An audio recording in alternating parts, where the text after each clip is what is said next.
Good evening. आशा है सभी छात्र मुझे सुन पा रहे हैं। Good evening and welcome. एक और कक्षा जो हम भौतिक भूगोल में पृथ्वी की आंतरिक संरचना एवं स्थल मंडल पर कर रहे हैं। सुबह से आपकी बहुत सारी क्लासेस हो चुकी हैं। आशा है आपके पास ऊर्जा बची होगी और पूरी कोशिश करेंगे कि ये जो क्लास है हम इसको जितना ज्यादा सार्थक कर सकें, जितना ज्यादा एनर्जेटिक कर सकें, उतना रखने की कोशिश करेंगे। ऑडियो मुझ तक पहुंच रहा है? Good evening. बहुत से छात्रों ने रिक्वेस्ट किया है कि सर 4 क्लासेस हो गए तो क्लास को थोड़ा छोटा कर दीजिए। तो देखते हैं, आज कोशिश करेंगे 1 घंटे में खत्म करने की। यदि आप सहज हैं तो थोड़ा सा टेस्ट के लिए हम बढ़ा लेंगे, अन्यथा कोशिश करेंगे 1 ही घंटे में खत्म करें। ठीक है सभी छात्र मेरे साथ? चलिए वेलकम। तो सीधा काम से शुरू करते हैं। कल मैंने आप सबसे कहा था कि यूपीएससी की प्रीलिम्स परीक्षा को देखते हुए मैंने पाया कि विश्व भूगोल को आईआर से एक नए आयाम से जोड़ा गया है। आईआर से नए आयाम से जोड़ने का मतलब यह था कि उन्होंने विश्व में जो अंतर्राष्ट्रीय विवाद हैं, जिन देशों के बीच में हैं, उन स्थलों के नाम दिए, कहां कहां पर समस्याएं हो रही हैं, कहां कहां आंतरिक समस्याएं हो रही हैं, तो इनको मानचित्र द्वारा प्रश्न में दिया गया। और जो छात्र जानते थे अच्छी बात थी, जो नहीं जानते थे उनके लिए चुनौती हो गया था। ठीक है सभी छात्र मेरे साथ ध्यान दीजिएगा। तो मैंने कहा था कि विश्व भूगोल का समसामयिक, क्योंकि हमने देखा कुछ 4 से 5 प्रश्न उससे निकल सकते हैं और 4 से 5 प्रश्न यूपीएससी में बड़े मायने रखते हैं। ठीक है, तो इसीलिए मैं सभी लोगों से कहना चाहता हूं कि अब हम क्लासेस में कुछ 5 या 10 मिनट प्रारंभ के 5 या 10 मिनट जो मुद्दे विश्व मंच पर चले जा रहे हैं और जिनको हम मानचित्र से देख सकते हैं वो हम करेंगे। तो आप सबसे अनुरोध है अपना एटलस अपने पास रखेंगे। तो आज एक सहज सा एरिया मैं शुरू करना चाहता हूं। तो सभी लोगों के पास आपका विश्व मानचित्र है, विश्व की एटलस है आपके पास। और अगर एटलस है तो मैं चाहता हूं सभी लोग उसमें पश्चिमी एशिया का मानचित्र खोलेंगे। जल्दी से। कोई बोला सर ज्योग्राफी खेल खेल में इजी बना दिया। बेटा खेल खेल में ही हो जाएगा, लेकिन बात यह है कि आप थोड़ा सा उसमें अपने को कल्पना को, अपने एफर्ट्स को डालेंगे। जल्दी से एटलस खोलेंगे। मैं भी एटलस ले आता हूं जल्दी से। पश्चिमी एशिया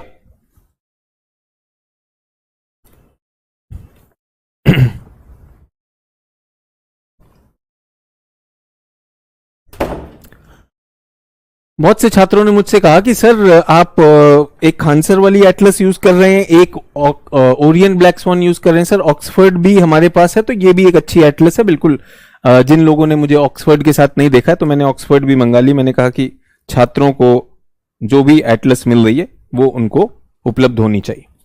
ये पश्चिमी एशिया ऑक्सफोर्ड से।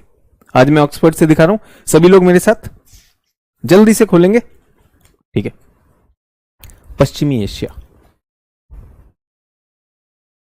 तो इसके साथ मैप भी करवा दीजिए। बिल्कुल मैप का रिवीजन हो रहा है। तो बच्चों आज हम क्या करने वाले हैं, एक क्षेत्र है कुर्दिस्तान।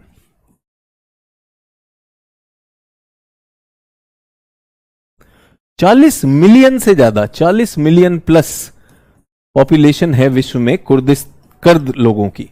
इनको कुर्द कहा जाता है।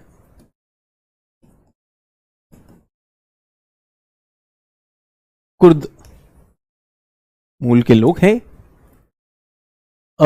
ऐसा कहा जाता है one of the largest population of stateless people. Stateless मतलब इनके पास अपना एक देश नहीं है, लेकिन एक देश की शायद एक प्रॉमिस था इनके पास, लेकिन वो देश बना नहीं है। कुर्दिस्तान। ठीक है, 40 मिलियन लगभग 10 मिलियन कितना होता है, 1 करोड़ होता है। हाँ, तो 4 करोड़ के ऊपर ये आबादी। सभी लोग मेरे साथ? ठीक है, जो भी आपके पास एटलस है, सर मेरे पास ये नहीं है, मेरे पास खानसर वाला एटलस है, वो भी मेरे पास है, कोई दिक्कत नहीं है। जो भी एटलस आपके पास है, आपके पास ओरिएंट ब्लैक स्वान है, आपके पास खानसर का एटलस है, या फिर आपके पास ऑक्सफोर्ड है, मेरा आप सबसे अनुरोध है 2 एटलस रख लीजिए जिस प्रकार से एग्जाम आ रहा है। और ऑक्सफोर्ड अगर आपके पास है तो एक अच्छी एटलस है, जरूर यूज करें। ठीक है सभी लोग मेरे साथ? तो अब हम बात करें कुर्दिस्तान की। कुर्दिस्तान ये कहां पर है? तो सवाल ये आता है ये किन देशों में विवादित है?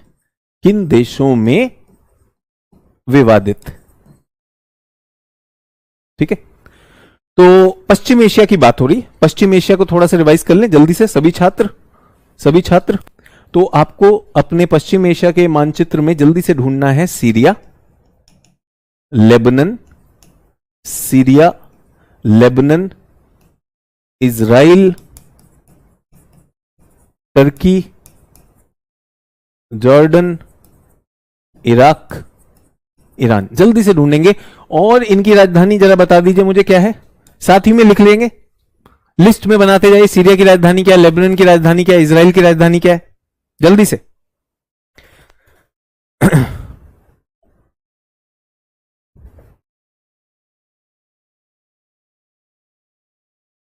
सभी लोग मेरे साथ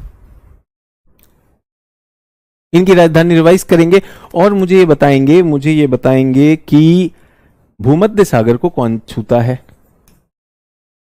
भूमध्य सागर को छूने वाले इनमें देश कौन से, ठीक है, जल्दी से। ये आपका मानचित्र का काम चल रहा है, रिवीजन भी हो रहा है और आपसे मैंने राजधानी की भी बात की है, तो मुझे राजधानी भी चाहिए।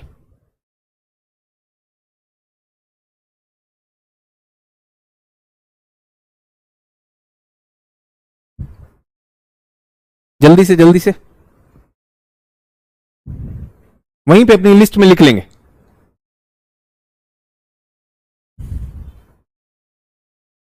ये शायद डी से शुरू होता है, लेबनान बी से शुरू होता है, ठीक है। इजराइल ने, अब टर्की ए से,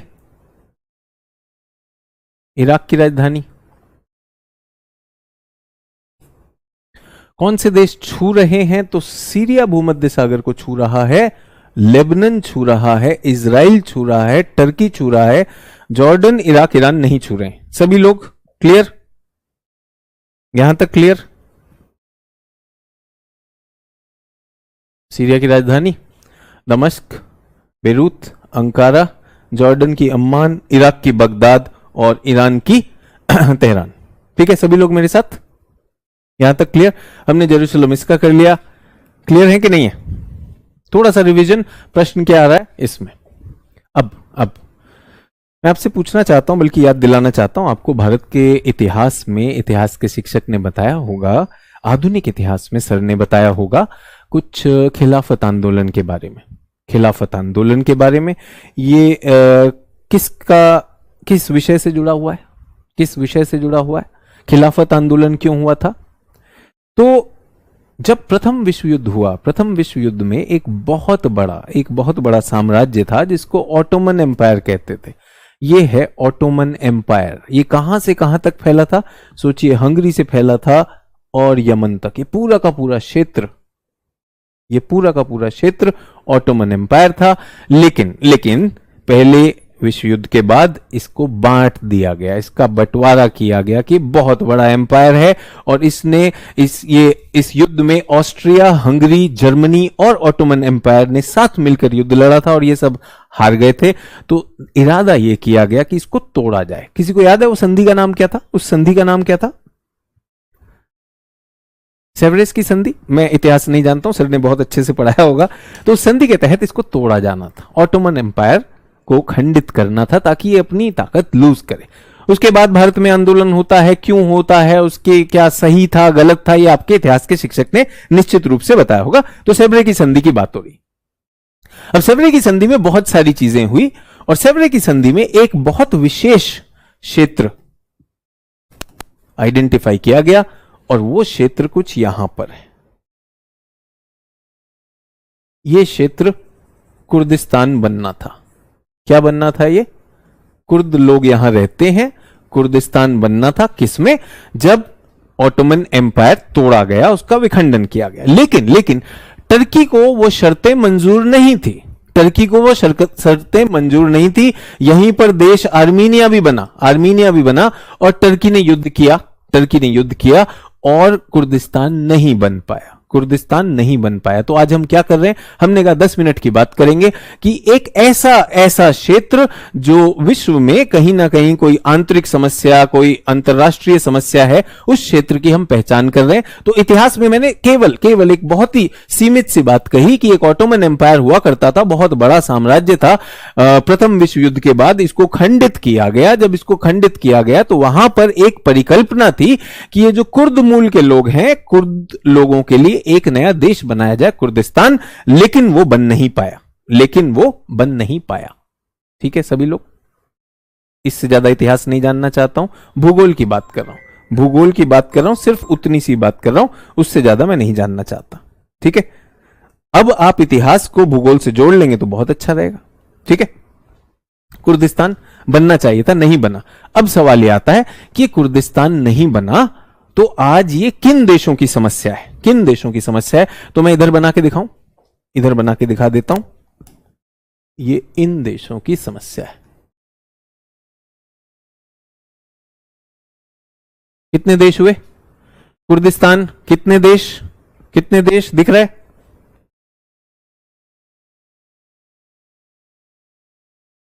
सर तुर्की तो बहुत दूर है, तो इसे तुर्की को क्या मतलब था? बेटा तुर्की की बात नहीं हो रही है, ऑटोमन एम्पायर की बात हो रही। ये पूरा का पूरा ऑटोमन साम्राज्य था, ऑटोमन साम्राज्य जिसमें तुर्की भी था, यूरोप भी था, यूरोप के भी पार्ट थे, पश्चिमी एशिया का भी पार्ट था, इजिप्ट भी था, अफ्रीका, बहुत बड़ा साम्राज्य था, बहुत अग्गा मग्गा साम्राज्य।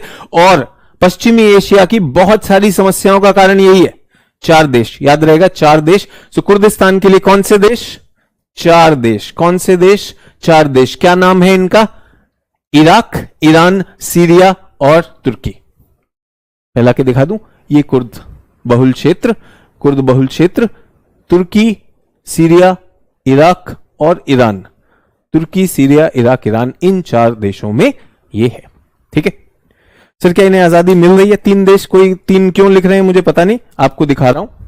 तुर्की का क्षेत्र, ये तुर्की का क्षेत्र है, ये सीरिया का क्षेत्र है, ये इराक का क्षेत्र है और ये ईरान का क्षेत्र है। ठीक है, एक इंटरेस्टिंग बात से खत्म करना चाहूंगा इसको, और नहीं लाना चाहता हूं। तो क्या हमने बात की? हमने कुर्दों की बात की। कुर्द कहां पर है? कुर्द एक ऐसा क्षेत्र है जो उत्तरी इराक और पूर्वी तुर्की क्षेत्र में बहुल है। ईरान से भी इसका ओवरलैप है और सीरिया से भी ओवरलैप है। इन लोगों को एक उम्मीद थी कि ये अलग मूल के लोग हैं, अरब मूल के नहीं हैं, तो क्यों नहीं इनको एक अलग देश दिया जाए। ठीक है, सभी लोग मेरे साथ?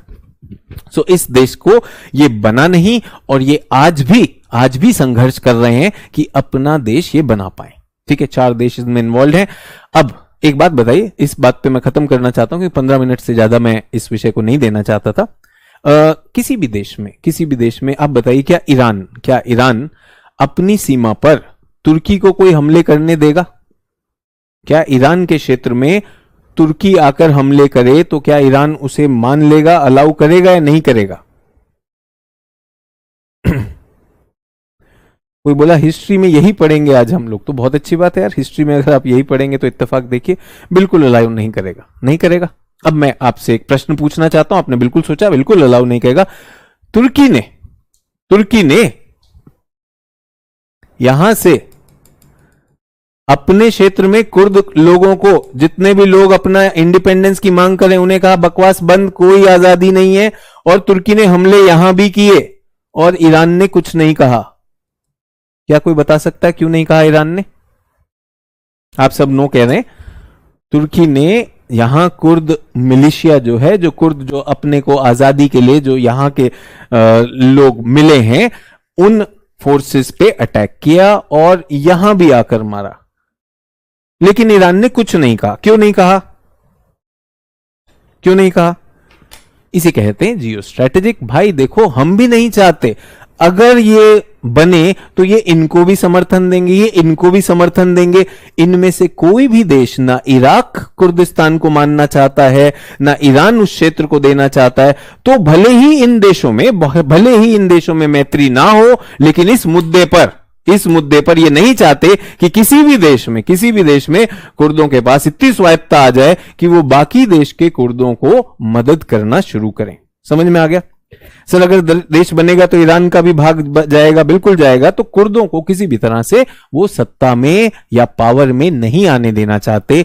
इसमें समस्या कौन सा बना, समस्या बता रहा हूं अंतरराष्ट्रीय संबंधों में, समस्या बन गया है सीरिया। सीरिया में आप जानते हैं भारी बमबारी चल रही है, सीरिया की असद सरकार यहीं पर है। तो सीरिया वाले कुर्द जो है और ज्यादा मुखर होते जा रहे हैं। मैं आपको यह भी बताना चाहता हूं कि सीरिया के कुर्दों को यूएस ने हथियार भी दिए हैं। अब आप सोचिए, बड़ी बड़ी विचित्र सी परिस्थिति है। टर्की नाटो का सदस्य है। टर्की किसका सदस्य है? नाटो का सदस्य, यानी यूएस से मित्र है। लेकिन यूएस यहां के कुर्दों को हथियार दे रहा है। क्यों? किससे लड़ने के लिए? आईसिस के आतंकवादियों से लड़ने के लिए। तो यूएस इनको दे रहा है और यूएस इनका भी मित्र है। समस्या हो गई कि नहीं होगी? यूएस तो टर्की का मित्र है क्योंकि टर्की नेटो का सदस्य है, लेकिन यूएस कुर्दों को अगर मदद कर रहा है तो टर्की दुखी होगा कि नहीं होगा? समस्या हो गई कि नहीं? यूएस सीरिया में युद्ध चल रहा है। आईसिस के टेररिस्ट भी हैं, असद सरकार भी है। असद सरकार को रशिया का समर्थन हासिल है। ठीक है, आईसिस को खत्म करने के लिए क्या कर रहा है यूएस? कुर्द लड़ाकों को हथियार दे रहा है। लेकिन कुर्दों की समस्या टर्की के लिए बड़ी समस्या है। टर्की नहीं चाहते कि कुर्दों के पास पावर आए। ठीक है, अब दिक्कत हो गई। टर्की यूएस नाटो सदस्य मित्र हो गए, लेकिन एक मित्र ऐसा काम कर रहा है जो मुझे पसंद नहीं। ठीक है, समस्या हो रही है।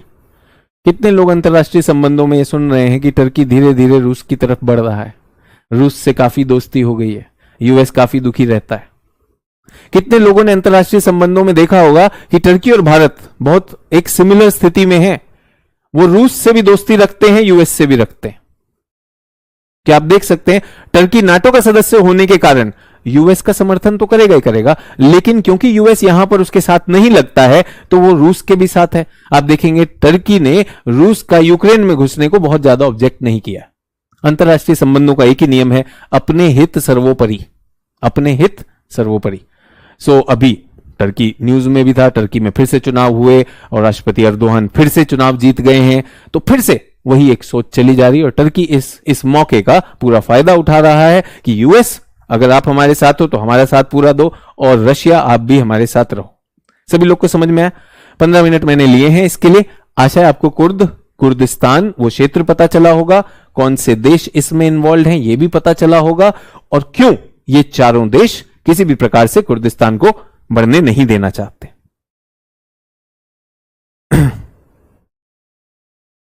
सर ये तो यूक्रेन को ड्रोन दे रहा है। देखो भाई, यूक्रेन को, भारत ने यूक्रेन को कभी मिलने से मना किया? हम यूक्रेन से भी गले मिल लेते हैं, हम रूस से भी गले मिलते हैं। अपना तो ड्रोन बिक रहा है, टर्की को क्या दिक्कत है? वो तो शुक्र है समोसे नहीं छानता, नहीं तो समोसे भी बेच रहा होता बॉर्डर पे, आधा यूक्रेन वाले को बेच रहा होता, आधा रशिया वाले को। बोलता अगर मिर्ची लगी तो बाद में जो है जलेबी रसमलाई भी खिलाएगा। तुम अभी तक यही नहीं समझे हो। सर क्या इंडिया भी टर्की से रिलेशनशिप अच्छे करेगा? टर्की से रिलेशनशिप पाक से अच्छा है। देखिएगा आगे क्या क्या होता है, बट हम बात वही कर रहे हैं कि भारत जब बात करता है जो इन सारी चीजों में, और हमने देखा है कि जैसे टर्की के संबंध यूएस से भी है, रशिया से भी है, तो आज के संबंध कुछ इस तरह के हैं कि आपको अपना हित देखना है। तो अगर टर्की के हित में होगा भारत के साथ रहना, तो वो भारत की आलोचना बंद कर देगा। ठीक है, सभी लोग मेरे साथ? चलिए, तो ये हुआ आज की क्लास का प्रारंभ। इसी तरह से हर क्लास में एक एक विषय लेकर आएंगे। टर्की और सीरिया के बीच में ये जो क्षेत्र है बच्चों, ये विवादित क्षेत्र है। सीरिया कहता है कि टर्की ने हमारे क्षेत्र में घुसकर ये जगह ली है और टर्की ने ये क्षेत्र लिया है। कल इस पर बात करेंगे। आज का कुर्द क्लियर, बहुत ज्यादा नहीं दे रहे। ये आज क्लास के एंड में टेस्ट लेने वाला हूं, तो सबकी मुझे राजधानी चाहिए। एक बार फिर से अपना मैप देख लीजिए। 1 मिनट में स्क्रीन से हट रहा हूं, कौन सा विषुवत रेखा को देख रहा है, कौन सा नहीं देख रहा है। क्लास के एंड में टेस्ट होगा।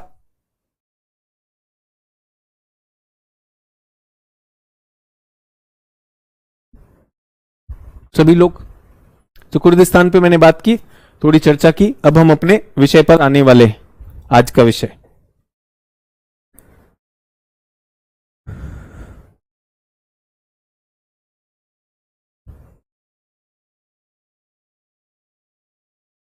सर मणिकांत सर भी कुर्दिस्तान के बारे में बताएंगे, तो बहुत अच्छी बात है कि आपको भूगोल तो समझ में आ गया, कुर्दिस्तान कहाँ पर है, और सर इसका इतिहास जोड़ देंगे तो बहुत बढ़िया। ये मैंने हमेशा कहा है कि शिक्षकों का अगर क्लासेस में समन्वय रहे तो बच्चों के लिए भी बहुत बड़ा एक अच्छा अवसर रहता है। तो विश्व भूगोल, साथ में मेरे ख्याल से इवन आप पर्यावरण जो कर रहे होंगे उसमें भी सर जो क्षेत्र आपको दिखाते होंगे तो बहुत सी चीजों में मदद मिल रही होगी। ठीक है, चलिए छात्रों, तो इसको मैं यहां छोड़ रहा हूं और अब आपके इतिहास के सर इसको और ज्यादा सुंदर पढ़ाएंगे। पृथ्वी की आंतरिक संरचना पर चलते हैं। चलें, पृथ्वी की आंतरिक संरचना।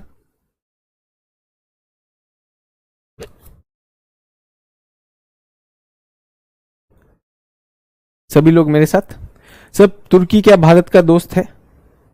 देखिए, तुर्की में राष्ट्रपति अर्दोहान ने भारत की कई जगह पर आलोचना की है, जिसकी वजह से ऐसा लगता है कि हमारे संबंधों में थोड़ी सी कड़वाहट आई है, थोड़ी सी कड़वाहट ऐसी प्रतीत होती है। बट मैंने आपसे कहा कि अंतर्राष्ट्रीय संबंधों में कड़वाहट बदलते देर नहीं लगती है।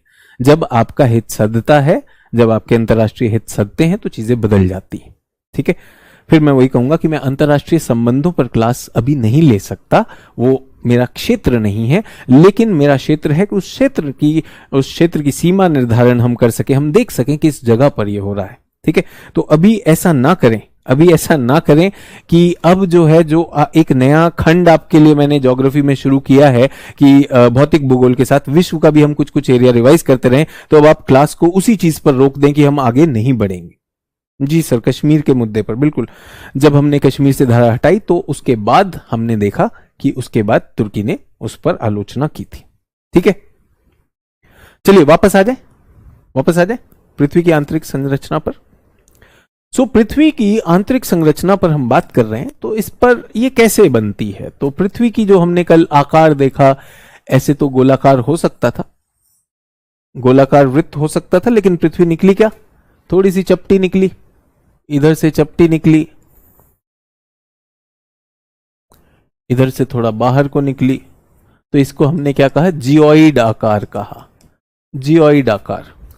तो ये जो पृथ्वी का जो आकार है पृथ्वी का जो आकार है ये जियोइड है, और ये एक मैं कहना चाहूंगा डायनामिक चीज है, क्योंकि पृथ्वी के गर्भ में बहुत सारी प्रक्रियाएं चल रही हैं।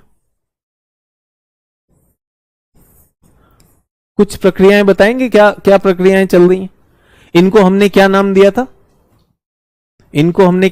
था? बच्चों? आंतरजात बल। कल किसी ने कहा बताइए, तो इंटरनल फोर्सेस, इंटरनल या एंडोजेनेटिक, अंदर से जनित बल। और कुछ बल पृथ्वी पर बाहर से भी है, बाहर से भी चले आ रहे हैं। ये क्या है? बाह्यजात बल।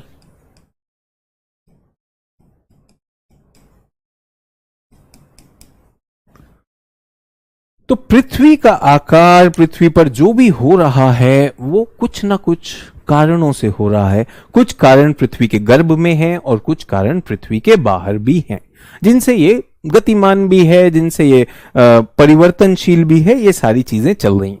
जो भी छात्र एनसीईआरटी पढ़ रहे हैं, ये शब्द आपकी शब्दावली में आ गए होने चाहिए, और आशा है आप इनको समझ सकते हैं। लेकिन आज हमारा जो विषय है ना, तो ये बल हैं कि अंदर क्या बल हैं और बाहर क्या बल हैं, इन पर और भी बात करेंगे।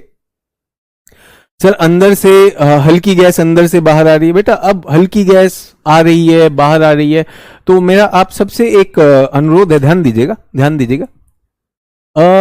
विषय पे पकड़ किसके पास है? जो एक बात को कहने के लिए बहुत सारे शब्द लेता है, कहता इतना सा है, या जो कहता कम है लेकिन समझ बहुत ज्यादा हो जाती है। कम शब्दों में अधिक कहना चुनौती है या अधिक शब्दों में कम कहना? जल्दी से बताइए। तो निश्चित रूप से कम शब्दों में अधिक कहना ज्यादा विशिष्ट है। तो जो छात्र कहे सर अंदर से हल्की गैस जो है बाहर आएगी, और ये अब इसका एक आसान सा शब्द हमने देखा, डी गैसिंग और विभेदन। दो थे ना, डिफरेंशिएशन क्या था? विभेदन। अगर हम वो शब्द लिख दें तो सभी हो जाएगा कि नहीं हो जाएगा? हो जाएगा। तो मैं आपसे पूछना चाहता हूं, आज मैं जानना चाहता हूं पृथ्वी के अंदर क्या है। तो हम एकदम उसी काल में जाते जब हमें पता नहीं था पृथ्वी के अंदर क्या है। तो क्या तरीके हैं, कैसे ढूंढा जाए कि पृथ्वी के अंदर क्या है? जल्दी से बताइए, सोच के बताइए कैसे ढूंढा जाए।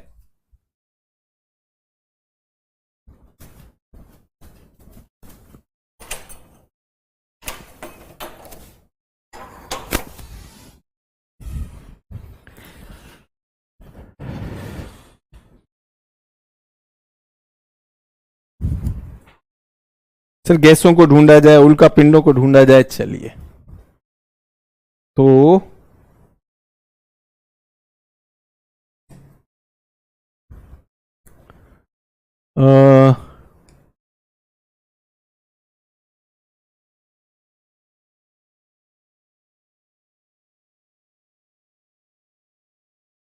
ठीक है, ये मैंने एक मानचित्र बनाया और मैंने देखा कि यहां पर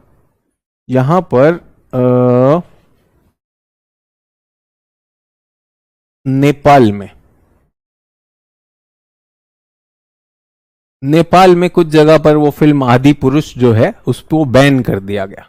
ठीक है, तो एक मुद्दा है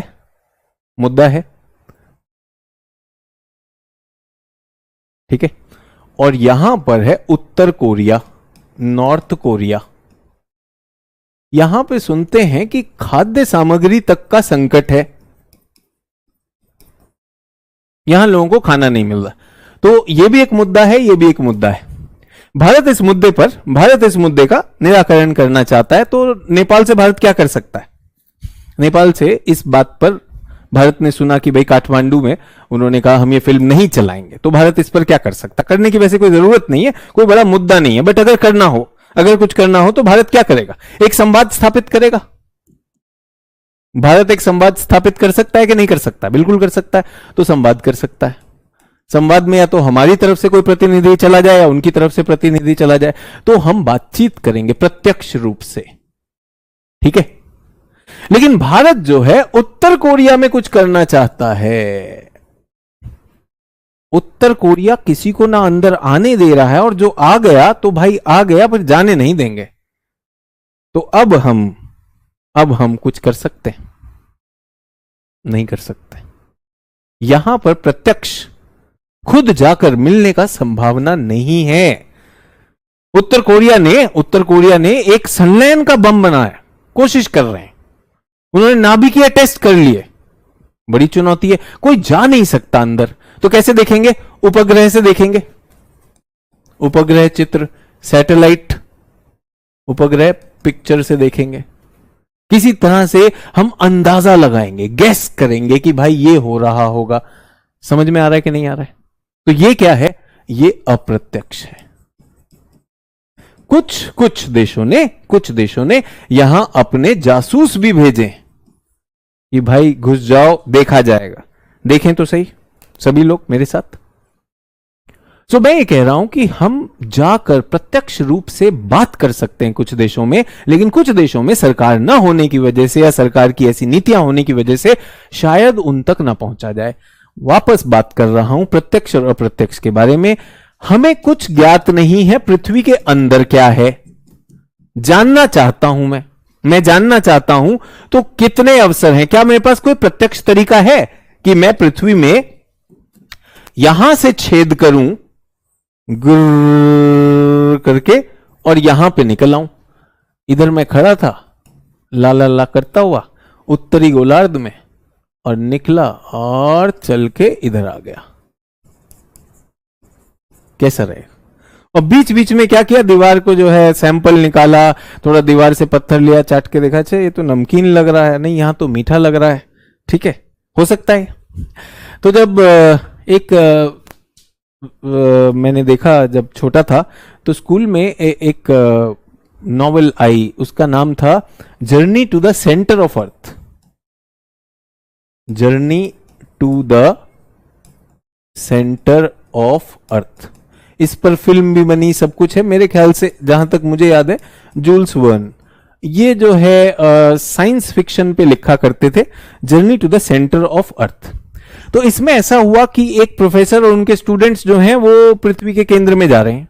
और ऐसे इस सुरंग से चले जा रहे हैं और वो जाते हैं तो पहले सतह पर हैं, फिर क्या आएगा, पाताल लोक आएगा, फिर आगे और सर्प लोक आएगा, फिर क्या आएगा, फिर जो है ज्वालामुखी लोक आएगा, फिर अचानक बीच में एक बहुत सुंदर झील आ गई और झील में मैं सच में बचपन में सोचता था ये बढ़िया, कभी मौका मिला तो ये जो माँ बाप जो है कहते रहते हैं पढ़ो पढ़ो पढ़ो, किसी दिन छेद करके घुस जाऊंगा, ठीक है, और सब कुछ देखता देखता आऊंगा। बहुत मजेदार किताब लगी मुझे, मैंने पढ़ा उसका सारी चीज, कल्पना भी हुई, सपना भी देखा कि यार ऐसा कुछ होगा।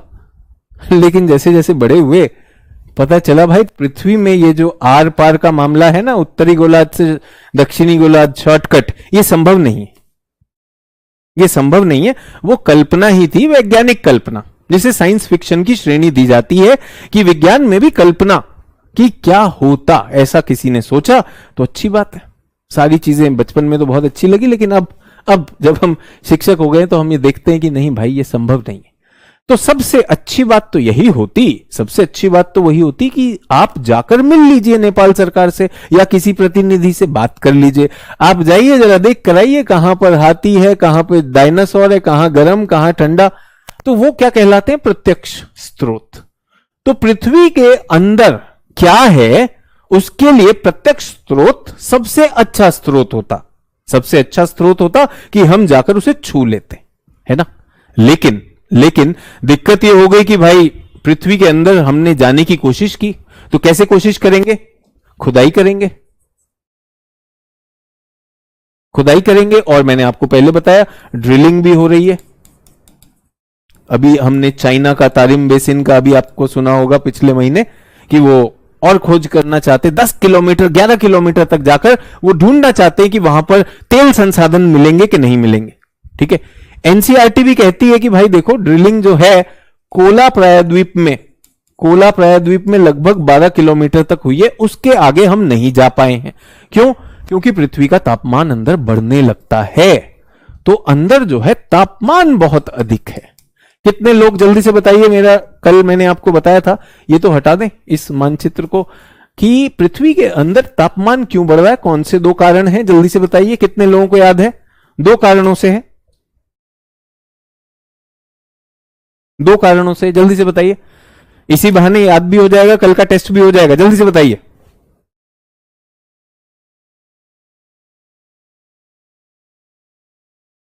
किन कारणों से, जल्दी से बताइए। पृथ्वी के अंदर तापमान क्यों बढ़ रहा है? 2 कारण कल आपको लिखवाए थे।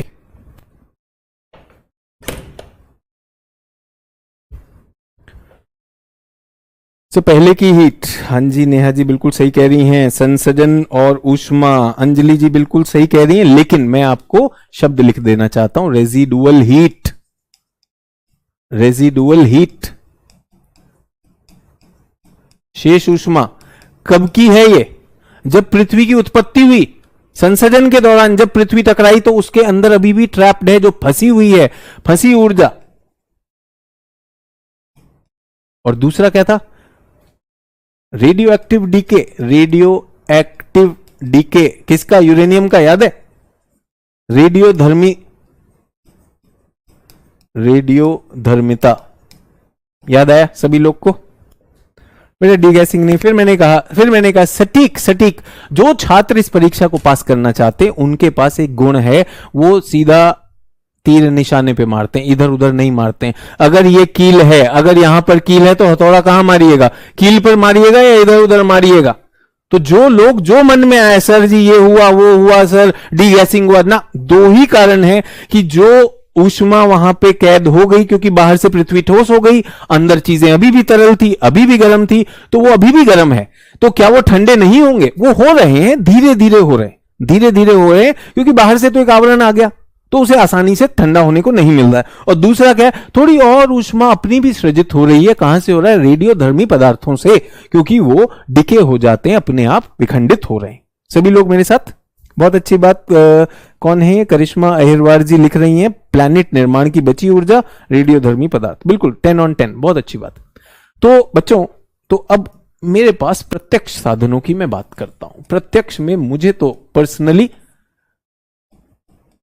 थे कि मेरे पास चट्टान आ जाए, चट्टान का अन्वेषण किया जाए, हम जाएं चट्टानों को खोद के देखें भाई किस चीज से बने हैं, ठीक है, लेकिन ये संभव नहीं है, ये संभव नहीं है। सीमित कहां तक? 10 से 12 किलोमीटर तक। अच्छा, पृथ्वी की त्रिज्या है 6371 किलोमीटर। अब 71 पे मत जाएगा, 70, 71, 72, 78। एनसीईआरटी कहीं पे 70 भी लिखती है, कहीं 71 भी आ रहा है, तो उसमें मत फंसिए, ठीक है। हमने देखा कि जैसे जैसे अंदर जाते हैं प्रति 32 मीटर पर 1 डिग्री सेल्सियस तापमान बढ़ जाता है, ठीक है। सभी लोग क्लियर? ऐसा कुछ है? बहुत अच्छी बात है, यहां तक है सर। तापमान बढ़ रहा है, तापमान बढ़ रहा है, बिल्कुल अच्छी बात। तो फिर मेरे पास क्या है? फिर मेरे पास बचता क्या है? फिर मैंने देखा इधर से एक और चीज निकल के आई, लावा। ज्वालामुखी उद्गार होता है तो उसमें क्या निकला? उसमें तरल लावा निकला। और यहां पर क्या था? यहां पर ठोस चट्टान है। तो प्रत्यक्ष साक्ष्यों ने हमें एक चीज बताई, प्रत्यक्ष साक्ष्यों ने हमें एक चीज बताई कि पृथ्वी पूर्ण रूप से ठोस नहीं है। पृथ्वी की सतह की जो चट्टानें वो तो ठोस है, लेकिन पृथ्वी के केंद्र में जो चट्टानें हैं वो ठोस नहीं है। ये हमें प्रत्यक्ष रूप से ये पता चला। जो होता है ना चौको लावा केक, केक के अंदर से चॉकलेट भी निकलती है, इतना भर पता कर पाए हम। और इसका कारण भी मुझे बताने की तो जरूरत नहीं कि अंदर तरल क्यों है, क्योंकि स्वाभाविक सी बात है सर, गर्म है तो चट्टानें पिघल गई, बस इतना भर कर पाए। लेकिन लावा ने बहुत मदद नहीं की, क्योंकि हमें यह पता नहीं, लावा ने यह तो बता दिया अंदर गर्म है, लेकिन यह नहीं पता कि यह कितनी गहराई से आया है।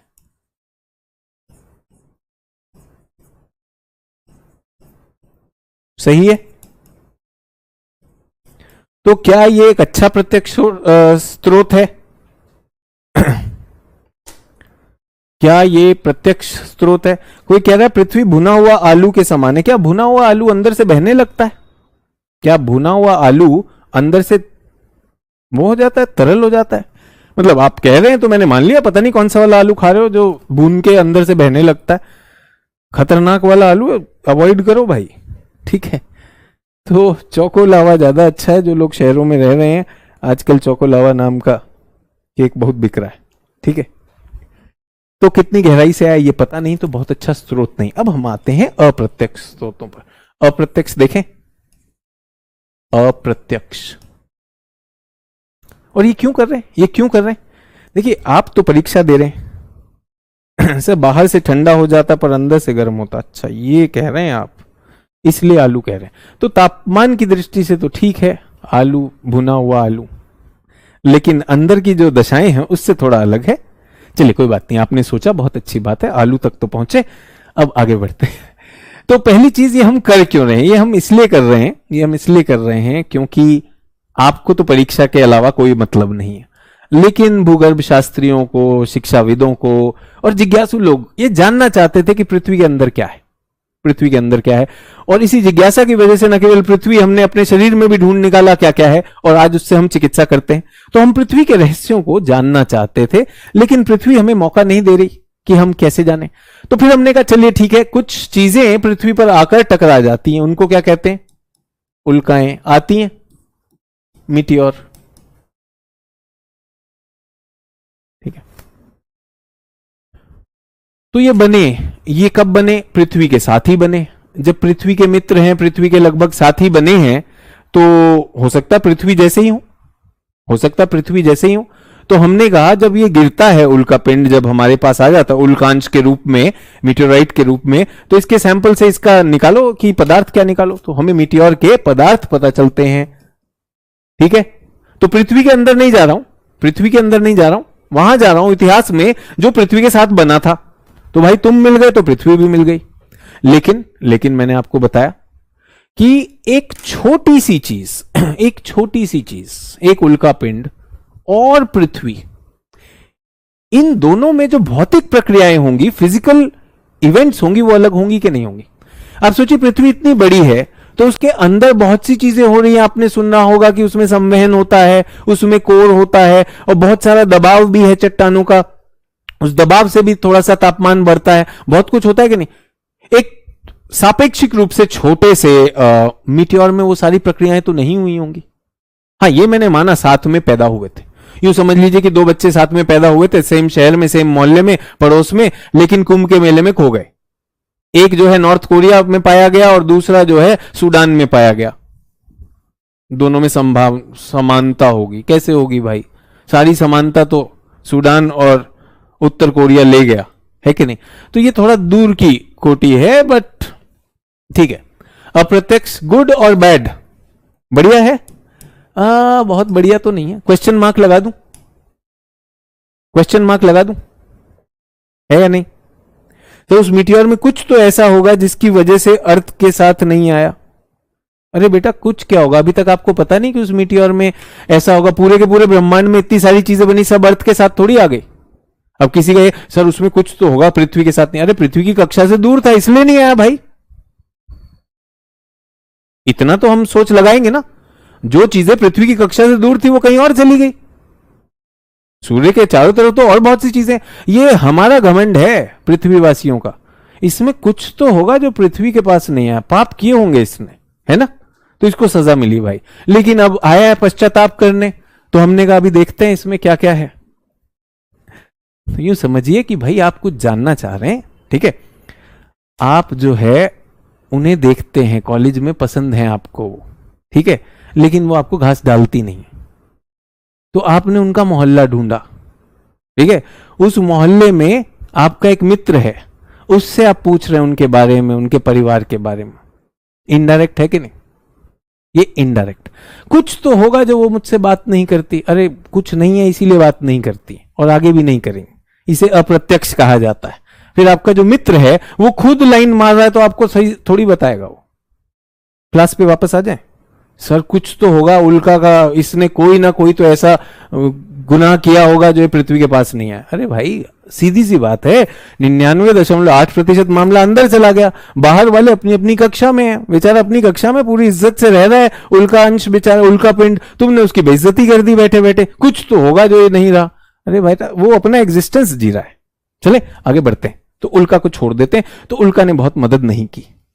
चलिए, तो अब हमने कहा चलो पृथ्वी की चट्टानें हैं ना, पृथ्वी की चट्टानों को देखते हैं। पृथ्वी की चट्टानों को देखते हैं। तो चट्टानें किससे बनी? चट्टानें किससे बनी? चट्टानें पदार्थ से बनी। तो यहां पर आया गुरुत्वाकर्षण। मैं ये मान के चल रहा हूं पृथ्वी, मुझे बहुत जानकारी नहीं है, तो पृथ्वी सब सेम है, मुझे ये मानना है। लेकिन मैंने पाया कि पृथ्वी पर गुरुत्वाकर्षण का जो पुल है, जो आकर्षण है, ये स्थान के साथ बदलता है।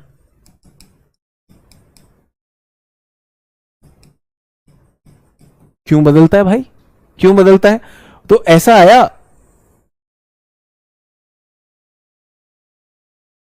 कि ये जो त्रिज्या है और ये जो है x कम है और y ज्यादा है ना?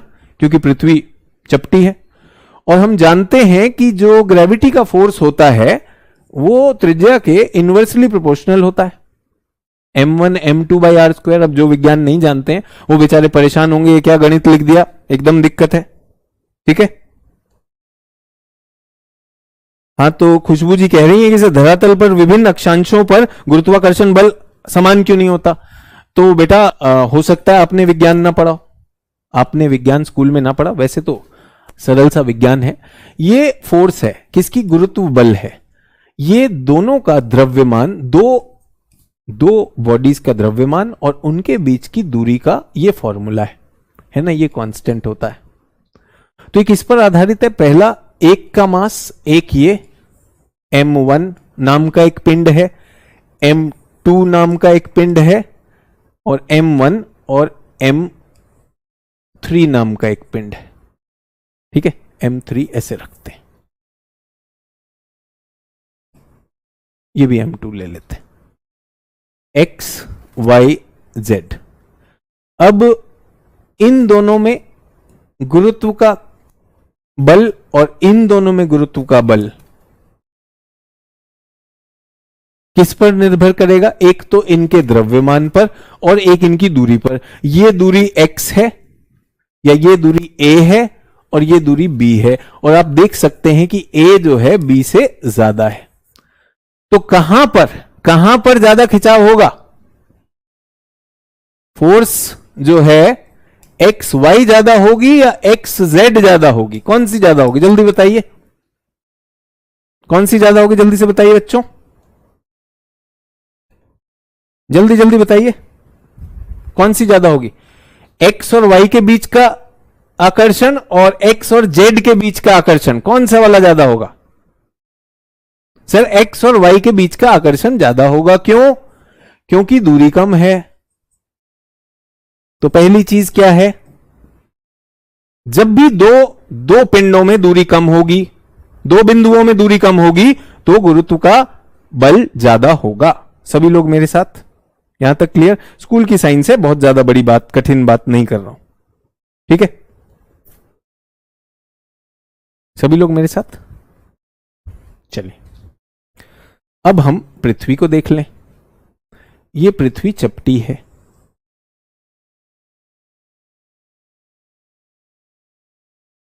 पृथ्वी के केंद्र से x है और ये y है और ये z है। हमें पता करना है कहां पर खिंचाव ज्यादा है, एक्स वाई या एक्स जेड। ये जो त्रिज्या है ये अधिक है, ये d है डिस्टेंस, और ये d है। तो कौन सी वाली फोर्स ज्यादा होगी इसमें बताइए? 1 या 2? कहां पर ज्यादा खिंचाव होगा? ये कम है, कम दूरी, ये अधिक दूरी। क्यों अधिक दूरी? क्योंकि पृथ्वी इस तरफ बल्ज है। आसान है, कोई दिक्कत तो नहीं। 1 या 2? जल्दी से बताइए, 1 या 2? सर 1 में कम दूरी है तो यहां पर खिंचाव ज्यादा होगा, तो ध्रुवों पर गुरुत्वाकर्षण बल अधिक लगता है। यहां तक क्लियर? ठीक है। और विषुवत पर कम लगेगा। यहां तक क्लियर है? इसको क्या कहा जाता है ये भी देख लें। उल्का इनके पदार्थ हैं लेकिन हमारे काम के नहीं। विभिन्न स्थानों पर परिवर्तनशील होता है, ध्रुवों पर अपेक्षाकृत अधिक होता है, भूमध्य रेखा पर कम होता है। सभी लोग मेरे साथ? इसको क्या कहा जाएगा? इसको क्या कहा जाएगा? इसको कहा जाएगा कि गुरुत्वाकर्षण परिवर्तनशील है, अलग अलग जगहों पर अलग होता है।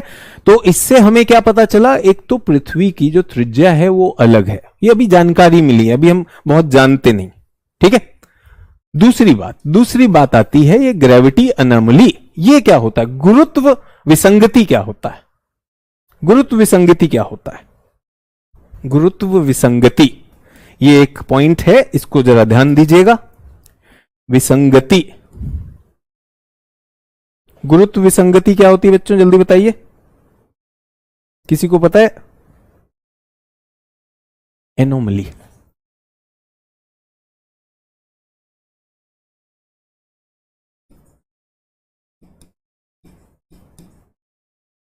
गुरुत्व विसंगति। इंद्र किशोर जी कह रहे हैं सर समझ नहीं आ रहा। इंद्र किशोर जी आपने एक तो क्लास पहले नहीं कोई भी अटेंड करी है और ये तो आपके सामने फॉर्मूला है। हो सकता है इंद्र किशोर जी अभी 7वीं या 8वीं में उन्हें ये भी ना पता हो। तो इंद्र किशोर जी इसमें क्या है, आपको तो सरल सी बात बताई, कम दूरी। इंद्र किशोर जी थोड़ा सा समझेंगे तो आपको पता चलेगा, जहां कम दूरी होगी वहां खिंचाव ज्यादा होगा। ये तो सामान्य सी बात है दो पिंडों में। तो इंद्र किशोर जी कहां तक पढ़े हुए हैं ये बताइए जरा। तो बच्चों यहां रुकने की तो जरूरत नहीं है कि इनको ये नहीं समझ में आ रहा कि कम दूरी मतलब ज्यादा खिंचाव, फिर इनको चपटी भी नहीं पता होगा, फिर तो ये बेचारा इसने ऐसे स्माइली बनाया, बोला कुछ समझ नहीं आ रहा है, ऐसे ऐसे रो रहा है। तो मेरा थोड़ा सा दिल ऐसा हुआ कि बात तो कर ही लूं, क्योंकि बेचारा जो है सिर्फ इतनी बात बताई कि फॉर्मूला के हिसाब, फॉर्मूला तो गणित है, वो तो बहुत दूर की बात है, वो तो सीसैट वाला रूल आए देगा, है कि नहीं। तो हम तो सिर्फ इतना सिंपल सा किए थे कि कम दूरी मतलब ज्यादा खिंचाव। तो पृथ्वी के केंद्र से ध्रुवों की दूरी कम होती है और इधर की दूरी विषुवत की ज्यादा होती है। तो रो रहा था तो बेचारा, हमने कहा यार आंसू आंसू बहा रहा है, सब भीग भाग गया होगा, तो एक बार वो कर ले। सभी लोग को समझ में आया? काम की चीज ये देखते हैं, विसंगति। विसंगति क्या होती है? अगर मैं देखिए, अगर ऐसी क्लास में अगर हम लोग अटकने लगे ना, तो हर छात्र जो है क्लास को हाईजैक कर लेगा। मुझे पता है अधिकांश छात्र जो है, इस बहुत सहज सी बात है, इस सहज सी बात को एनसीईआरटी में भी पढ़ चुके, 2-4 टीचर से और सुन चुके होंगे, ई मास्टर जी के सामने और फैल जाए। फैलने की जरूरत नहीं है। आईएएस पास करना है, थोड़ा सा कलेजा भी रखना होगा, हौसला भी रखना होगा, और अगर देश के सच में प्रशासन में जाना है तो स्ट्रांग लोग चाहिए, ऐसे बहते हुए लोग नहीं चाहिए। ठीक है। सो एनामली, एनामली एक यूं होता है कि अपेक्षा, जिस चीज की अपेक्षा की गई वो ना हो, उसे विसंगति कहते हैं। ये कई प्रकार की हो सकती है, जैसे मैं लिखना चाहता हूं डेंसिटी अनोमली, ये हो सकती है टेम्परेचर अनोमली, ये हो सकती है मैग्नेटिक अनोमली। मैग्नेटिक टेम्परेचर मतलब तापीय विसंगति। ये बहुत सारी चीजें मैं आपको तापीय विसंगति बताऊंगा मैं जब आपको वायुमंडल बता रहा हूं। मैग्नेटिक मतलब चुंबकीय,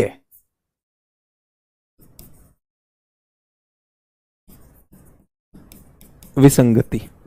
और ये क्या है? घनत्व विसंगति। बहुत ही सिंपल है, इसमें कुछ फंसना नहीं है। अलग अलग प्लेस पर अलग अलग ग्रेविटी। तो शबनम जी लिख रही हैं अलग अलग स्थानों पर अलग अलग स्थान, अलग अलग घनत्व। तो बेटा ये विसंगति कैसे हुई? ये विसंगति कैसे हुई? ये विसंगति कैसे हुई? अलग अलग स्थान पर अलग अलग घनत्व होना, ये तो घनत्व डिस्ट्रीब्यूशन है, भिन्नता है। ये तो घनत्व भिन्नता है, घनत्व भिन्नता, घनत्व भिन्नता है। इसमें एक विसंगति कैसे हुई? अलग अलग गुरुत्वाकर्षण लोग लिख रहे हैं, अलग अलग गुरुत्वाकर्षण होना विसंगति कैसे है? वो अलग अलग है ना, तो वो परिवर्तन है भाई। ये देखिए अभी हमने बात की, यहीं पर लिखा है विभिन्न स्थानों पर परिवर्तनशील होती है और ध्रुवों पे अपेक्षाकृत अधिक होती है। विसंगति थोड़ी है, ये तो अलग है, अलग है। विसंगति समझ तो लो, तब तो आएगा। सुनना चाहेंगे? सुनना चाहेंगे? एक बार तो कई बार हमने देखा है कि ग्लास भरा हुआ होता है, सीमित जानकारी से उससे आगे हम पढ़ ही नहीं पाते। ठीक है, ये पृथ्वी का, ध्यान दीजिएगा, ये विषुवत रेखा है, इक्वेटर। ये 30 डिग्री उत्तर, ये 60 डिग्री उत्तर। ठीक है बच्चों, यहां पर तापमान, ध्यान दीजिएगा, यहां पर तापमान है 26 डिग्री सेल्सियस या 36 मान लिया, 36 डिग्री सेल्सियस। बच्चों यहां पर क्या होगा? यहां पर क्या होगा? ज्यादा होगा या कम होगा? जैसे जैसे ध्रुवों पर जा रहा हूं तापमान क्या होगा? ज्यादा या कम? जल्दी से ध्यान दीजिए, विसंगति समझा रहा हूं। विसंगति, विसंगति समझा रहा हूं। विसंगति का मतलब समझिए। जल्दी से बताइए, 36 से ज्यादा होगा कम होगा? सर कम होगा। मान लीजिए यहां पर 20 है और यहां पर कितना होगा? हो सकता है 12 डिग्री सेल्सियस हो।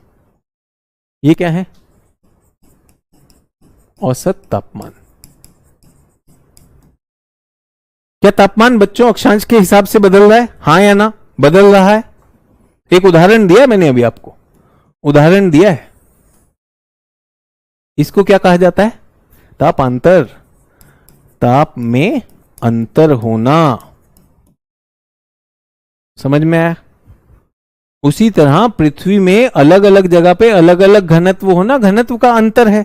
विसंगति क्या है वो बताऊंगा अभी। पहले यहां तक क्लियर कि आप पृथ्वी से विषुवत रेखा से ध्रुवों की तरफ जा रहे हैं तो तापमान कम होगा या नहीं होगा? सामान्य सी बात है। तो 36, 20, 12 ये विसंगति नहीं है। अब बताता हूं विसंगति क्या है। मैं थर्मामीटर लेकर गया और यहां पर 12 की जगह अचानक मैंने देखा कि साइबेरिया के क्षेत्र में तापमान जो है कुछ 30 डिग्री सेल्सियस हो गया। अपेक्षित कितना था? अपेक्षित कितना था? अपेक्षित कितना था बच्चों? 12, लेकिन पाया कितना गया? 30 डिग्री। सर ऐसा कैसे हुआ? देखिए बच्चों, वहां पर हीट वेव चल रही थी, जलवायु परिवर्तन के कारण, क्लाइमेट चेंज के कारण। समझ में आया बच्चों? इसे कहा जाता है विसंगति। एक छात्र है कक्षा में बहुत बढ़िया पढ़ाई में, हमेशा एग्जाम में टॉप करता है, एग्जाम में टॉप करता है, और वो बच्चा पिछली बार लाया था 95%, इस बार ले आया 94%, फिर ले आया 97%, फिर ले आया 92%। ये सब नॉर्मल है, उसकी परीक्षा के अंक बदल रहे हैं, लेकिन एक बार उसके एक विषय में 12 नंबर आ गए 100 में से। ये विसंगति है। समझ में आया? तो विसंगति को प्लीज ऐसा ना लिखें सर अलग अलग स्थान पे अलग अलग घनत्व, ये विसंगति नहीं है, ये विसंगति नहीं है। अनोमली अंग्रेजी का शब्द है। अनोमली का साधारण मतलब यह है कि जो अपेक्षित हो उस पे ना आना, वो विसंगति कहलाता है। सभी को समझ में आया? तो घनत्व विसंगति क्या होगी? सर जो अपेक्षित घनत्व था उससे अलग आ गया, बहुत अच्छी बात है। सर चुंबकीय विसंगति क्या होगी? सर यहां पे चुंबकीय क्षेत्र इतना होना चाहिए था, इतनी मात्रा होनी चाहिए, लेकिन उससे अलग आ गया। सिंपल। समझ में आया? कठिन तो नहीं किया मैंने। क्यों बात की? क्योंकि विसंगति लोग जानते नहीं है। विसंगति पे प्रश्न आए यूपीएससी में, फिर कहते हैं सर विसंगति समझ में नहीं आया। विसंगति जो आपकी अपेक्षा है वो है। सर इतना एग्जाम देते हैं, जब टॉप हो जाता है तो बार बार एग्जाम क्यों देते हैं? पता नहीं कौन कह रहा है कि टॉप हो जाता है बार बार एग्जाम क्यों देते हैं। देखिए जो टॉपर है वो एग्जाम नहीं देता, बट यूपीएससी में सिलेक्ट होने के बाद अगर आपको सेवा नहीं मिली है जो आप चाहते थे, आप आईएएस बनना चाहते थे और आपको रेवेन्यू मिली है, तो आप देते। खैर ये इस तरह के कार्य में वो नहीं करेंगे, समय व्यर्थ नहीं करते, क्योंकि आपकी और भी क्लासेस हैं, समय कीमती है, उस पर चलते हैं। तो बच्चों ये पृथ्वी है, मैं पृथ्वी के अंदर क्या है जानता नहीं हूं। मैंने सैंपल लिया x, y, z, a, b, c, d, है ना, और मुझे यह था कि पृथ्वी का जो घनत्व है, पृथ्वी का घनत्व जो है वो विषुवत पर यहां कम होता है, यहां अधिक होता है, यह भी मुझे पता था। ठीक है, मेरी अपेक्षा थी कि भाई यहां पर पृथ्वी का घनत्व, सतह है, यहां पर पृथ्वी का घनत्व कितना होना चाहिए? 2.8 होना चाहिए, परपटी पे 2.8 होना चाहिए, मुझे ये उम्मीद थी। लेकिन अचानक मैंने देखा कि यहां पर घनत्व कितना निकल आया? 3.6। मैं हैरान हूं ये कैसे निकल आया। मैंने इस चट्टान का अन्वेषण किया तो मैंने पाया भाई ये चट्टान लोहे की बनी हुई है। हो सकता है कोई भारी धातु से बनी हो, इसलिए। समझ में आया? तो ये विसंगति है, विसंगति। समझ में आया? किसी ने बहुत अच्छा कहा कि सर वो जो किसी ने अभी पूछा कि ये टॉपर फिर से क्यों परीक्षा देते हैं, आपने उसका उत्तर दिया, प्रश्न ही विसंगति है। बिल्कुल सही बात है। विसंगति मतलब जो अपेक्षा हो उसके बहुत अलग आ जाए। ठीक है, तो हमने क्या उम्मीद की थी कि पृथ्वी के अंदर जैसे जैसे हम अंदर जाएंगे पृथ्वी के अंदर भी ये घनत्व होगा। लेकिन जब हमने चट्टानों के सैंपल लिए तो भाई घनत्व बदल रहा था, जो हमारी अपेक्षा थी उससे अलग आ रहा था, कहीं ज्यादा कहीं कम। उसको क्या कहा गया? गुरुत्व विसंगति। सभी को समझ में आ गया गुरुत्व विसंगति क्या होती है? आशा है आपको बहुत सरल सी चीज है, समझ में आ गई होगी। तो इसने किया क्या? जो हमारी एक संकल्पना थी कि पृथ्वी अंदर तक समान है, उस संकल्पना को तोड़ दिया, और उसकी जगह पर क्या निकला कि नहीं, पृथ्वी के अंदर बहुत सारी चीजें। ठीक है, सभी लोग क्लियर है? तो ये हो गया दूसरा। तीसरा क्या है? चुंबकीय सर्वेक्षण। तो हमारे पास पता है कि पृथ्वी के अंदर चुंबकत्व है, वो भी हमने देखा कि कहीं पर ज्यादा आ रहा है, कहीं पर कम आ रहा है। तो भाग में मौजूद सामग्री के घनत्व पे भी डिपेंड करता है कि भाई यहां पर घना होगा, यहां पर चुंबकीय पदार्थ है लेकिन ये ज्यादा चुंबक वाला है। तो यूराल पर्वत, आप जानते हैं यूराल पर्वत के पास, मैं आपको बताना चाहता हूं, यहां पर यूराल पर्वत है, अगर ये यूरोप है ना, ये यूराल पर्वत है, तो कई एटलस में लिखा है, कई जगह पे नहीं लिखा है। इस जगह का नाम है कुर्स्क, और एटलस लिखती है कुर्स्क मैग्नेटिक, इसका नाम है KMA, कुर्स्क मैग्नेटिक अनोमली। इसका नाम ही है चुंबकीय अनोमली। आप में से कितने लोगों ने ऐसा सुना है कि भारत में लद्दाख में एक पहाड़ ऐसा है जो अपनी तरफ कार को खींचता है? राज्यसभा चैनल पे उसका बहुत ज्यादा उदाहरण दिया जाता था। ऐसा सुना है आपने कभी कि हमारे लद्दाख क्षेत्र में एक पहाड़ है, चुंबक पहाड़, जिसके पास अगर कारें हैं तो कारें रुकी भी हुई हैं तो वो खींच जाएंगी? ऐसा सुना है? नहीं सुना है? सुना है, देखा भी होगा टीवी पर भी कई बार। तो ये क्या है? अब समझ में आया कि यहां तो इतना घनत्व, इतना चुंबक नहीं होना चाहिए, बट किसी कारण से वहां का चुंबकीय क्षेत्र बहुत स्ट्रांग है। तो वो क्या हो गया बच्चों? विसंगति। तो पृथ्वी पर चुंबकीय विसंगतियां पाई गई, पृथ्वी पर घनत्व की विसंगतियां पाई गई। तो ये सब किस ओर इशारा करती हैं? ये सब किस ओर इशारा करती हैं? कि भाई पृथ्वी जो है उसकी जो संरचना है वो समान नहीं है, असमान है। पता करिए कैसे। अब समस्या ये थी पता कैसे करें, ये दिक्कत है। सभी लोग को समझ में आया? तो ये जितनी भी चर्चा मैंने की, ये जितनी भी चर्चा की, इसमें मेरा उद्देश्य था कि आपको विसंगति के बारे में बताऊं, आपको प्रत्यक्ष के बारे में बताऊं, अप्रत्यक्ष के बारे में बताऊं, और इस जगह पर लेकर आऊं जहां आपको भी लगे यार सच में कुछ तो है पृथ्वी के अंदर जो हमें पता नहीं है और पता करना चाहिए। और अभी हमें किसी को नहीं पता। वो अलग बात है कि आप किताब से पढ़ चुके हैं कि अंदर परतदार है, ऊपर परपटी है, फिर मेंटल है, फिर कोर है, वो सब कुछ हो चुका है।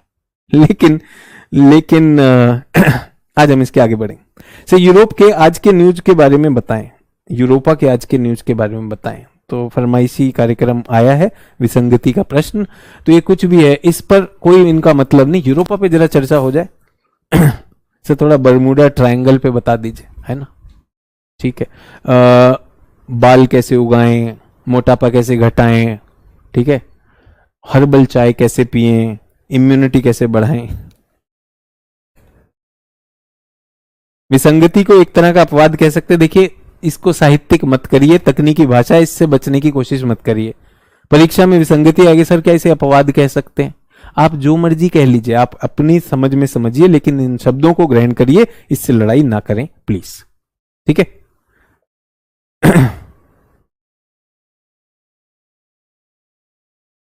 सभी लोग मेरे साथ चलिए आगे बढ़े। प्रश्नों के उत्तर, एक टेस्ट भी हो जाए।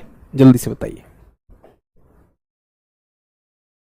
जल्दी से क्लास को डिस्टर्ब नहीं होने देंगे। अपना अपना उत्तर लिख लीजिए, फिर मैं बताऊंगा। और मुझे ये भी चाहिए भूकंपीय गतिविधियों को बिना देखे हुए देखें कितने लोग। जल्दी से, 1 घंटा हो गया ना क्लास को। अरे क्लास खत्म करनी है क्या? थोड़ी देर और रख लें। जल्दी से इसका उत्तर दीजिए, जल्दी से उत्तर दीजिए। तो मैंने आपको विश्व भूगोल का कुछ कराया, उसके बाद ये टॉपिक कराया।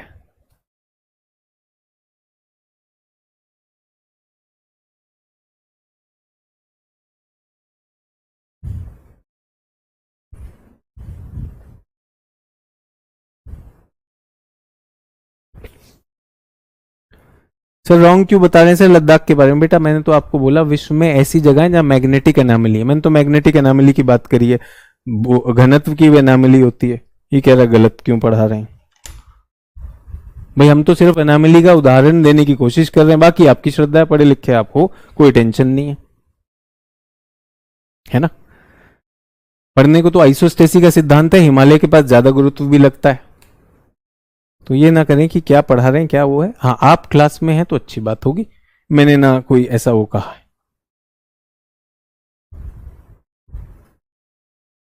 तो कौन सा भूगर्भ की जानकारी का प्रत्यक्ष साधन है? प्रत्यक्ष साधन क्या था बच्चों? प्रत्यक्ष साधन है हमारे पास 1 का आ रहा है सी, ज्वालामुखी। निश्चित रूप से प्रत्यक्ष रूप से मैग्मा निकलता है। गुरुत्वाकर्षण, पृथ्वी का चुंबकत्व और भूकंपीय तरंगे क्या है? ये एनामली में देखी जा सकती है। आशा है आपको एनामली का उदाहरण मिल गया होगा। वो जो विजन कोई कर रहा है बेचारा दुखी होकर कि सर ये क्यों बता रहे हैं, तो वो है, ठीक है।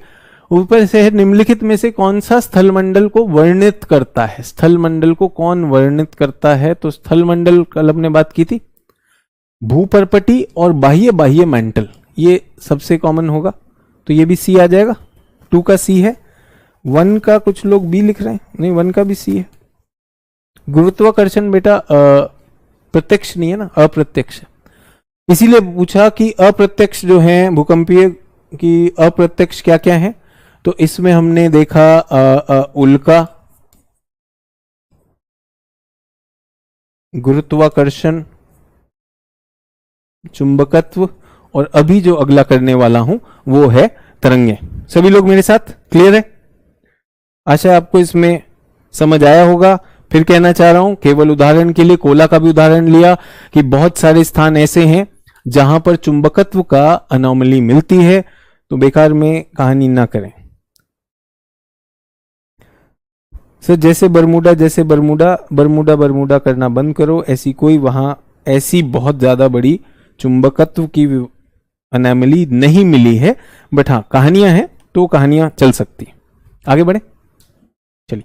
तो आपको आशा है ये भी थोड़ा सा समझ आया होगा। अब हम आते हैं अप्रत्यक्ष स्रोतों में सबसे अहम स्रोत, जो कि ये है तरंगे। तरंगे कर ले,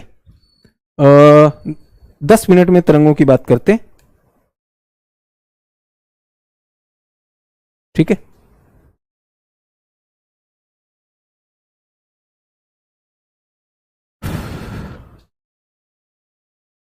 तो भूकंप, पृथ्वी है,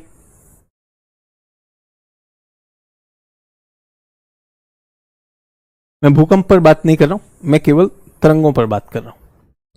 भूकंप है, भूकंप में बहुत सारी चीजें हैं जो कि हो रही है। भूकंप में बहुत सारी चीजें हैं पृथ्वी के अंदर, जिससे बहुत सारी चीजें बन रही हैं, मिट रही हैं। तो कुछ जगह पर ऐसा होता है कि चट्टानें खिसक जाने की वजह से बहुत सारी ऊष्मा सृजित होती है, एनर्जी रिलीज होती है, ठीक है? उस केंद्र को, उस बिंदु को क्या कहा जाता है? फोकस, उद्गम केंद्र। तो भूकंप क्या है? एक तरह का कंपन है।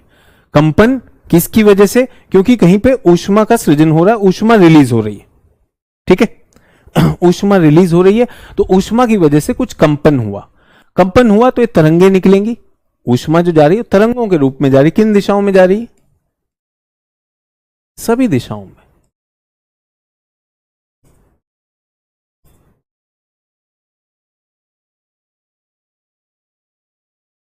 आपने सारे तीर देख लिए, सबसे छोटा तीर ये होता है जो सबसे समीप हो सतह। ये सतह है, सतह पर वो बिंदु जो उद्गम केंद्र के सबसे समीप हो, उसे क्या कहते हैं?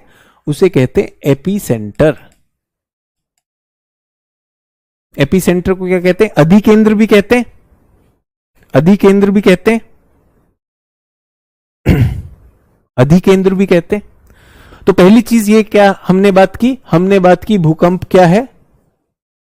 भूकंप एक तरह का कंपन है, लेकिन ये कॉज नहीं है, इफेक्ट है। ये इफेक्ट है। भूकंप एक तरह का प्रभाव है। किस चीज का? कॉज क्या था? कॉज था सडन रिलीज ऑफ एनर्जी।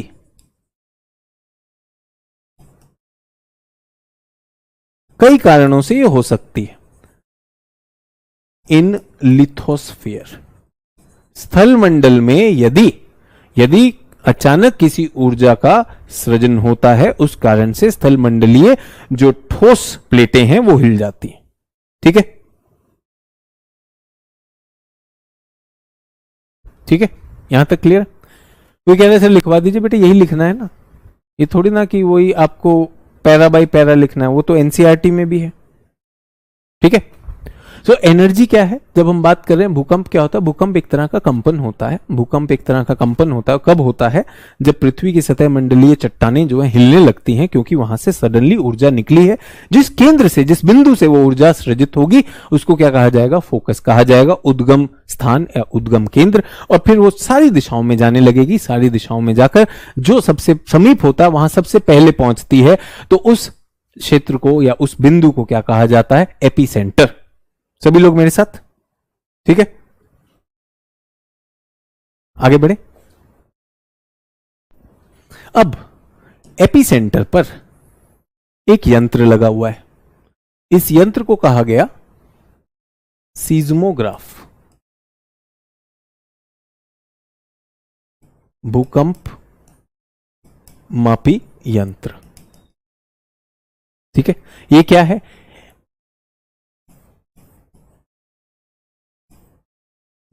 एक पेन लगा हुआ है, सेंसिटिव सा पेन है, और जैसे ही पृथ्वी में थोड़ा सा भी मूवमेंट होगा तो ये एक लाइन बना रहा होता है, अगर थोड़ा सा भी मूवमेंट हुआ तो वो लाइन इस तरह से दिख जाएगी। तो ये एक तरह का कागज है जिस पर रिकॉर्ड हो रहा है।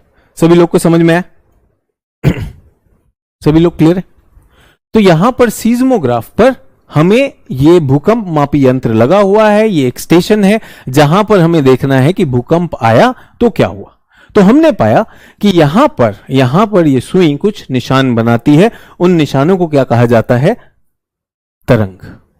पी तरंग, एस तरंग। तो पहले ये क्या है? ये वही कागज है आपके सामने जो भूकंप मापी तरंग ने बनाया, यहां पर यंत्र ने बनाया। और सबसे पहले इस तरह का एक लहर आएगी, एक तरंग ये आएगी, और भूकंप के जस्ट बाद में थोड़ी देर बाद एक और आती है।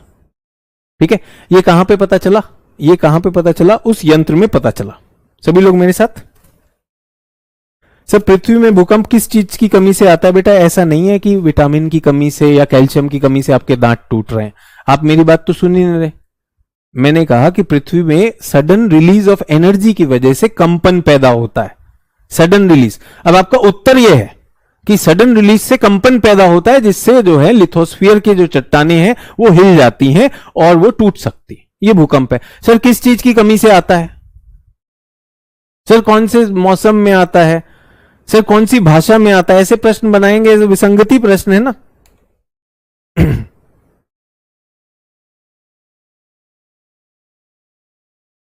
यहां तक क्लियर?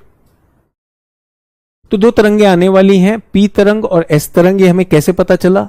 हमें पता चला यहां पर हमने एक यंत्र लगा दिया और हमने देखा कि यहां पर फोकस था, फोकस से तरंगे आई, और ये जो तरंगे हैं ये पृथ्वी के अंदर हैं। तो इन तरंगों को क्या कहा जाता है? Body waves.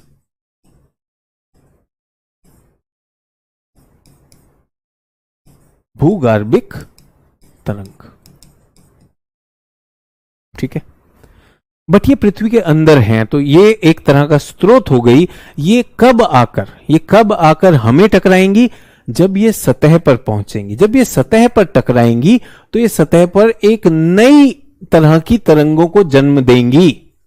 उन तरंगों को कहा जाता है धरातलीय तरंग। भूगार्भिक तरंग, धरातलीय तरंग, और भूगार्भिक तरंग में सबसे पहले पहुंचती है पी तरंग, उसके बाद पहुंचती है एस तरंग। यहां तक क्लियर?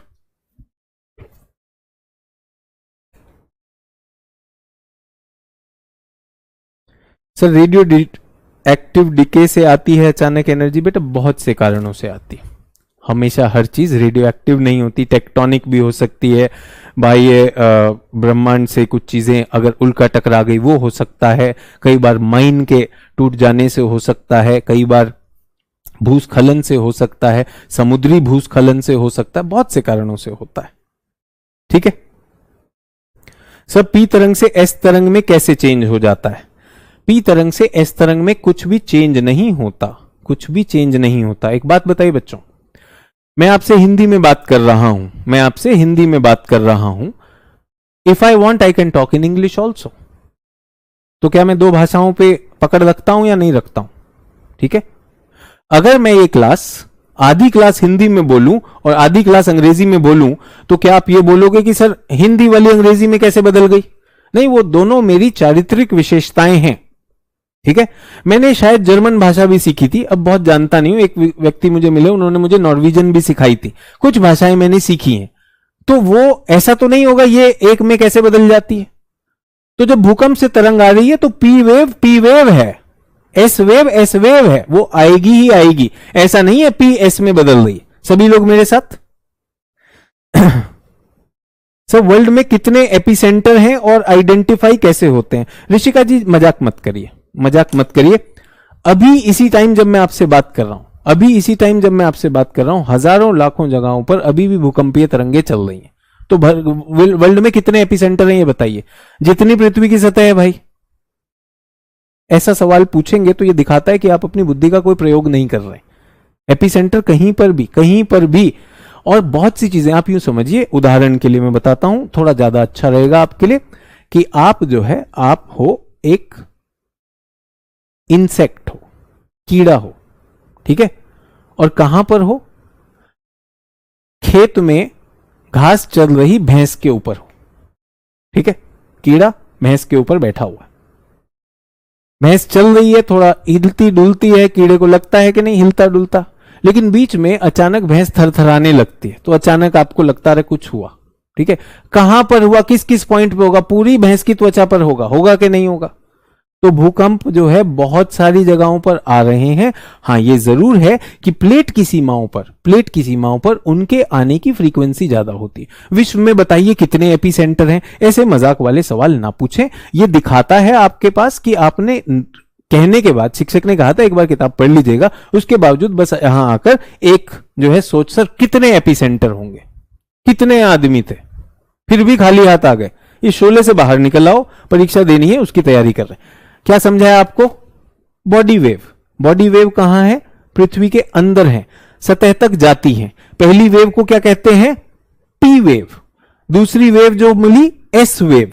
कैसे पता चलेंगी, कहां पर दिखेंगी, ये दिखेंगी इस यंत्र पर, ये इस यंत्र पर दिखेंगी, इस तरह का दिखता है। दिक्कत यह है कि किसी ने कोई यंत्र देखा ही नहीं होता है, कभी लाइफ में ऐसी चीज देखी ही नहीं, भाई ऐसा ही पॉइंट आ जाएगा वहां पर कि भूकंप आया, तो ये है। समझ में आया सभी लोगों को।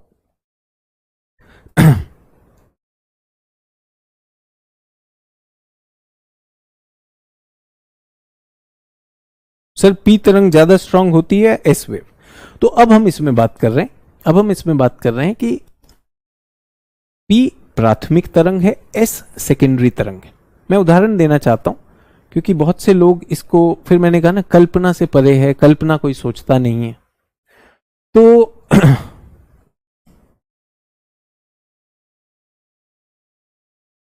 एक तालाब है, तालाब में मैंने पत्थर फेंका, पत्थर फेंकते ही एक लहर बनेगी कि नहीं, क्या एक ही बनती है, क्या एक ही बनती है, सेकेंडरी और भी लहरें बनती हैं, बनती हैं कि नहीं बनती हैं। धीरे धीरे क्या होगा, ये सारी लहरें बाहर की तरफ जाएंगी क्योंकि तालाब की सतह को हिला दिया गया है, डिस्टर्ब कर दिया गया, और धीरे धीरे क्या होगा, ये अपनी पावर भी लूज कर देंगी।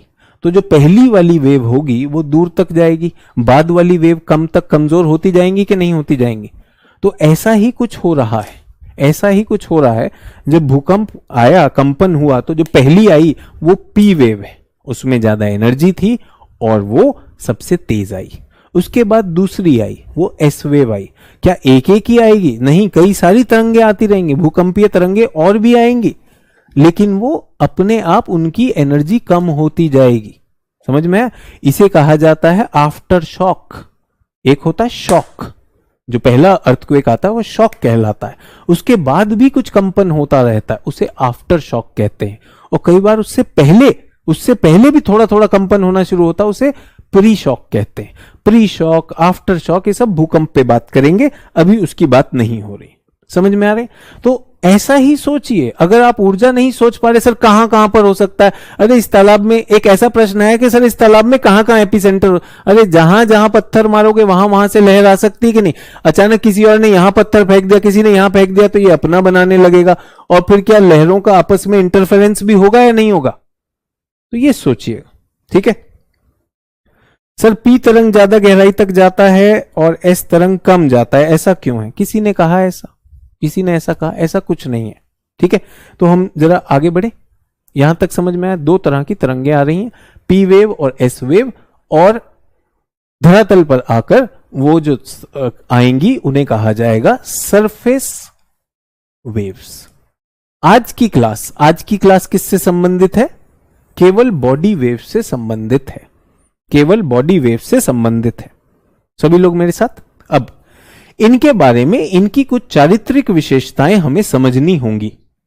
पहली बात, पी तरंग अनुदैर्घ्य तरंग है, पी तरंग अनुदैर्घ्य तरंग है। अनुदैर्घ्य क्या होता है? Longitudinal wave. और एस तरंग जो है अनुप्रस्थ तरंग है। फिर सर ये अलग क्यों है? सबके चरित्र हैं, सबके चरित्र हैं, मैं अलग हूं, कोई और शिक्षक अलग हो सकता है, तो ये दोनों की दोनों तरंगों के अलग अलग वो हैं। अगर आप देखना चाहते हैं तो पी वेव इस तरह से चलती है, आगे बढ़ती, बढ़ती कम होती, बढ़ती कम होती, इस तरह से चलती है। इस तरह से जिस दिशा में ऊष्मा जा रही है उसी दिशा में आगे पीछे होती जाती है। इसे कहा जाता है संकुचन फैलाव, संकुचन फैलाव, संकुचन फैलाव। ये इसकी प्रकृति है। पी वेव, पी वेव क्या है? अनुदैर्ध्य यानी लॉन्गिट्यूडनल। एस वेव क्या होती है? लहर की तरह चलती है। ये जो लहर आपकी गई, इसमें गर्त भी होगी, ऊंचाई भी होगी। तो ये दोनों वेव्स अलग हैं। पहला चीज क्या है? भूकंप से दो तरह की तरंगे निकलती हैं। पी यानी प्राथमिक, वो पहले पहुंचती है उस यंत्र पे। उसके बाद एस यानी सेकेंडरी या द्वितीयक। दूसरी बात, ये दोनों लहरें सेम नहीं हैं, प्रकृति के रूप से ही ये अलग हैं, इनका व्यवहार भी अलग होगा। सभी लोग क्लियर हैं? सर ये लाइन हॉस्पिटल में चलती है, जहां भी चलती हो, जहां भी चलती हो, दो तरह की तरंगे, ठीक है। अब किसी ने प्रश्न पूछा, सर एक दूसरे में कैसे बदल जाती? मत सोचो, ऐसा नहीं हुआ, बिल्कुल भी नहीं हुआ। दो अलग अलग चीजें। सर ये चीता जो है हिरन में कैसे बदल जाएगा? ना ना ना, पहले चीता आया फिर हिरन आया। चीता तेजी से आया था, वो पी वेव, उसके बाद एस वेव। यहां तक क्लियर? ठीक है। अब इसके आगे बढ़ते हैं, इनकी कुछ विशेषताएं लिख लेते हैं। पी वेव के बारे में जरा लिखेंगे, पी तरंग के बारे में। पी तरंग की कुछ विशेषताएं। पी तरंग प्राथमिक है, ये लिख लीजिए। तेज है और साथ में सबसे पहले पहुंचती है।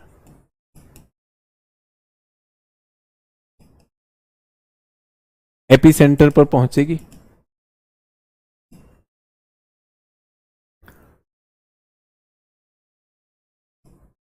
लॉन्गिट्यूडनल है ये लॉन्गिट्यूडनल है, विशेष है, ध्यान दीजिएगा। जल्दी से लिखिए। क्लास 5 मिनट और होगी, क्लास 5 मिनट और होगी। ये लॉन्गिट्यूडनल है, ध्यान दीजिए, लॉन्गिट्यूडनल, अनुदैर्ध्य।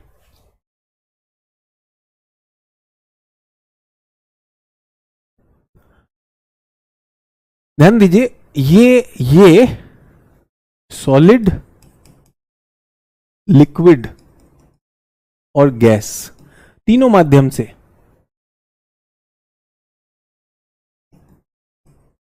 चलती है, ठीक है। और जब माध्यम बदलता है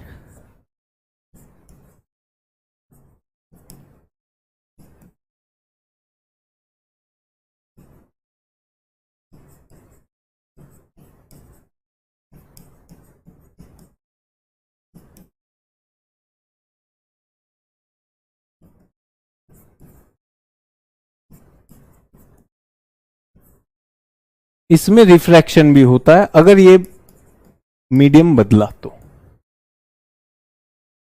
तेज होती है, तेज होती है, पहले आती है। किसी ने कहा सर दोनों साथ चलते हैं। बेटा एक की गति आगे, एक की कम, तो वो पीछे रहती है। तो समुद्र में लहरें किस लिए होती हैं? ये प्रश्न विसंगति है। समुद्र की लहरें कई प्रकार की होती हैं। सुनामी का कारण अलग होता है, सामान्य लहरों का कारण विंड होता है। सभी लोग मेरे साथ? माध्यम बदलने पर ये आवर्तन करती हैं, मतलब बेंड कर जाती हैं। इस तरह से अगर कोई माध्यम है, यहां का एक घनत्व है, यहां का एक घनत्व 1, यहां का घनत्व 2, तो अगर ये इस तरह से आ रही हैं तो ये अपनी दिशा में थोड़ा सा मोड़ आ जाएगा। इसमें सभी को समझ में आया? तेज चलती हैं, सॉलिड, लिक्विड, गैस तभी से जाती हैं। उसके बाद हम आते हैं एस तरंग पर। एस तरंग, एस तरंग ये कैसे चलती हैं? इस तरह से चलती हैं, अनुप्रस्थ है ये।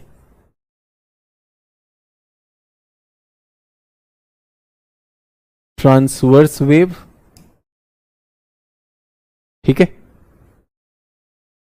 ये पी वेव से धीमी है, इसलिए ये द्वितीयक या सेकेंडरी वेव कहलाती हैं। द्वितीयक या सेकेंडरी वेव कहलाती हैं। ये केवल ठोस माध्यम में चलती हैं,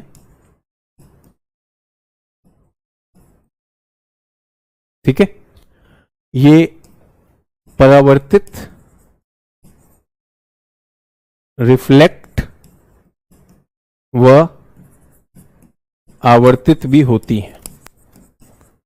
आवर्तित, रिफ्रैक्ट, अभी जो बात किया ये होती है।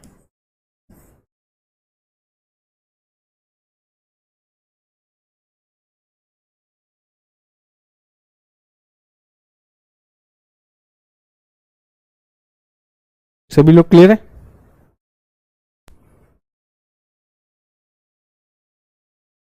पी तरंग, एस तरंग, ये किसको पता है इनके बारे में?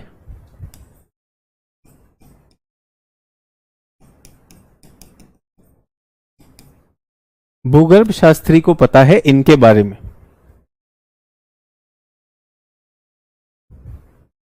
ठीक है, अभी सब लोग ध्यान दीजिएगा, सभी लोग ध्यान देंगे।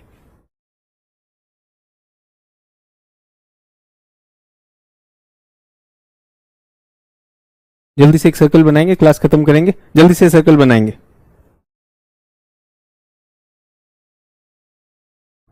क्लास पे ध्यान दीजिए।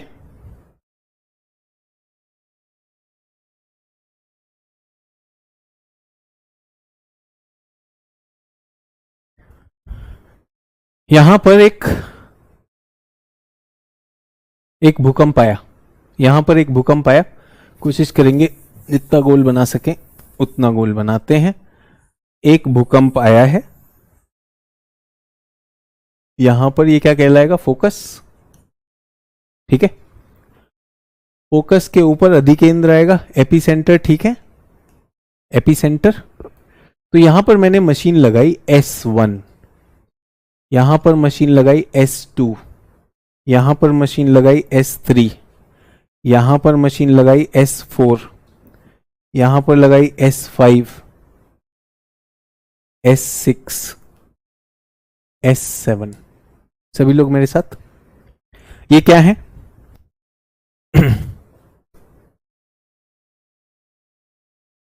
ये क्या है? जल्दी ध्यान दीजिएगा। S क्या है? भूकंप मापी यंत्र, सीज्मोग्राफ। तो जल्दी बताइए S1 पे कौन सी तरंगे आएंगी? S1 पे कौन सी तरंगे आएंगी? जल्दी बताइए।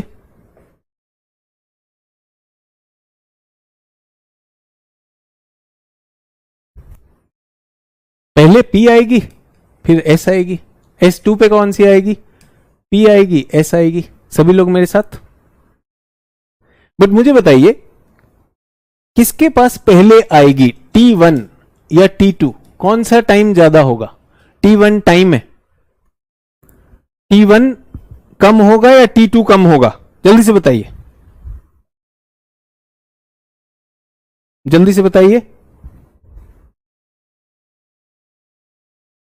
सर T1 कम होगा क्योंकि दूरी कम है ना बच्चों, दूरी कम है। तो दोनों तरंगे आएंगी और मशीन पे नोट हो जाएंगी। मशीन पर दोनों आ गई। तो सभी स्टेशन से कहा गया एक अर्थक्वेक आया, बहुत तेजी से अर्थक्वेक की तीव्र वो ऑब्जर्व की गई है। और हमारे भूगर्भ शास्त्रियों को अभी बहुत ज्यादा पृथ्वी की आंतरिक संरचना नहीं पता थी। तो उन्होंने क्या कहा? उन्होंने एक भूकंप के बाद सभी स्टेशन से पूछा, हां भाई बताइए आपके पास तरंग आई कि नहीं आई? S1 ने कहा आई, मेरे पास सबसे पहले आई, ठीक है। S2 ने कहा आई, S7 ने कहा आई, S3 ने कहा, क्या बात कर रहे हो, भूकंप आया क्या? S6 ने कहा नहीं तो भूकंप तो नहीं आया, हमारे पास तो कुछ नहीं आया। S4 ने कहा यार आया तो, P तो आई लेकिन S का इंतजार कर रहे हैं, आ ही नहीं रही। सभी लोग मेरे साथ? अभी हमें पृथ्वी की आंतरिक संरचना नहीं पता, तो ये क्या कोशिश हो रही है? अप्रत्यक्ष रूप से हमारे वैज्ञानिकों ने ये पता करना है कि पृथ्वी की आंतरिक संरचना क्या है उसकी कोशिश हो रही है। सभी लोग मेरे साथ। तो ऐसा हुआ कि यहां पर कोई तरंग ही नहीं पहुंची। उन्होंने कहा भाई मशीन बदल लो, तुम्हारी मशीन खराब है। ठीक है, उन्होंने कहा तुम्हारी मशीन खराब है। बट ऐसा देखा गया कि अगर ये अधिकेंद्र है तो सभी लोग ध्यान दीजिएगा, अगर मैं इसको गोल मान लूं, पृथ्वी को गोल है, तो केंद्र में बच्चों कितने डिग्री का एंगल हुआ? 360 डिग्री एंगल हुआ ना बच्चों। ये एंगल 360 डिग्री का हो गया। ये पाया गया कि अधिकेंद्र से, एपिसेंटर से 105 डिग्री इधर, आप समझ सकते हैं 105 कैसे हुआ, 90 इधर और 15 ये, और 105 डिग्री इधर। एस वेव नहीं आती, एस वेव नहीं आती, एस आएगी ही नहीं। सभी लोग मेरे साथ। तो अभी क्या हुआ है? अभी केवल ये ऑब्जर्व किया गया है, केवल ये ऑब्जर्व किया गया है कि एस वेव नहीं आती। अभी हमारे जो भूगर्भ शास्त्री हैं उनको इसका कारण बताना है। कारण बताओ कि क्यों नहीं आती। तो उन्होंने कहा यार क्यों नहीं आती, तो देखो इसमें क्या है। तो उन्होंने देखा पी वेव धीमी होती है, ठीक है, अनुप्रस्थ होती है, ठीक है, केवल ठोस में चलती है। अच्छा, तो यहां तो ठोस है पर ये नहीं आ रही, यानी कहीं पर ऐसा होगा, कहीं पर ऐसा है कि कुछ तरल माध्यम आ गया होगा। तो उन्होंने फोकस से इसको जोड़ा, 105 को जोड़ा। सभी लोग ध्यान दीजिएगा, 105 को फोकस से जोड़ा, ऐसे और ऐसे, और फिर यहां पर इस लाइन को टेंजेंट रखते हुए एक सर्कल बनाने की कोशिश की। तो इसको बस छुएगा, इस त्रिज्या के आकार का एक सर्कल बनाने की कोशिश हमने की।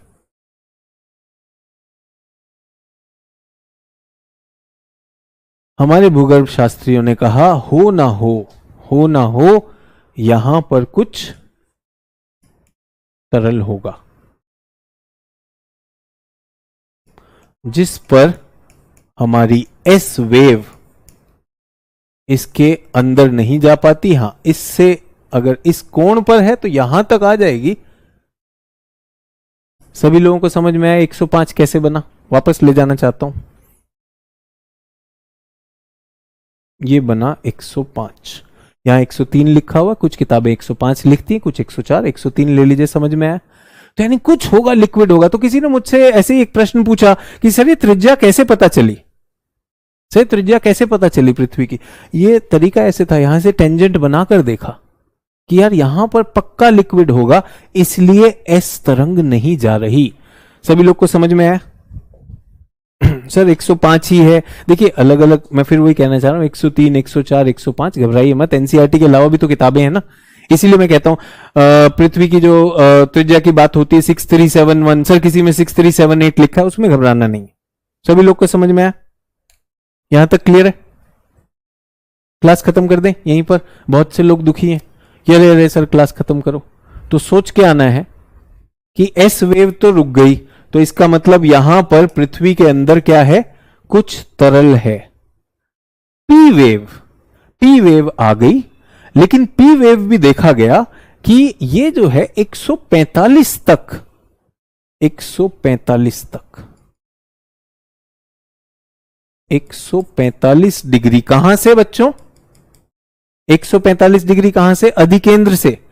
इसमें न तो P आया न S आया। इस क्षेत्र को क्या कहा गया बच्चों? छाया क्षेत्र। P भी नहीं आया, S भी नहीं आया, छाया क्षेत्र। कल सोच के बताइएगा, कल की क्लास इसी पे शुरू करेंगे, कल की क्लास इसी पर शुरू करेंगे कि S नहीं आई वो तो ठीक है, P को आने में क्या दिक्कत थी? P आई, लेकिन इस क्षेत्र में P क्यों नहीं आई? सोच के बताइएगा। इस क्षेत्र में P क्यों नहीं आई, सोच के बताइएगा। सोच के बताएंगे। चलिए क्लास खत्म कर रहे हैं, क्लास खत्म कर रहे हैं। जल्दी से मुझे बताइए, कुछ टेस्ट कर ले। कौन से देशों में हमारे कुर्दिस्तान कौन से देशों में है? जल्दी से देशों के नाम बताइए। ठीक है, दूसरा मुझे बताइए आप, लीबिया, सीरिया, इराक और टर्की, इनमें से कौन से देश भूमध्य सागर को छूते हैं?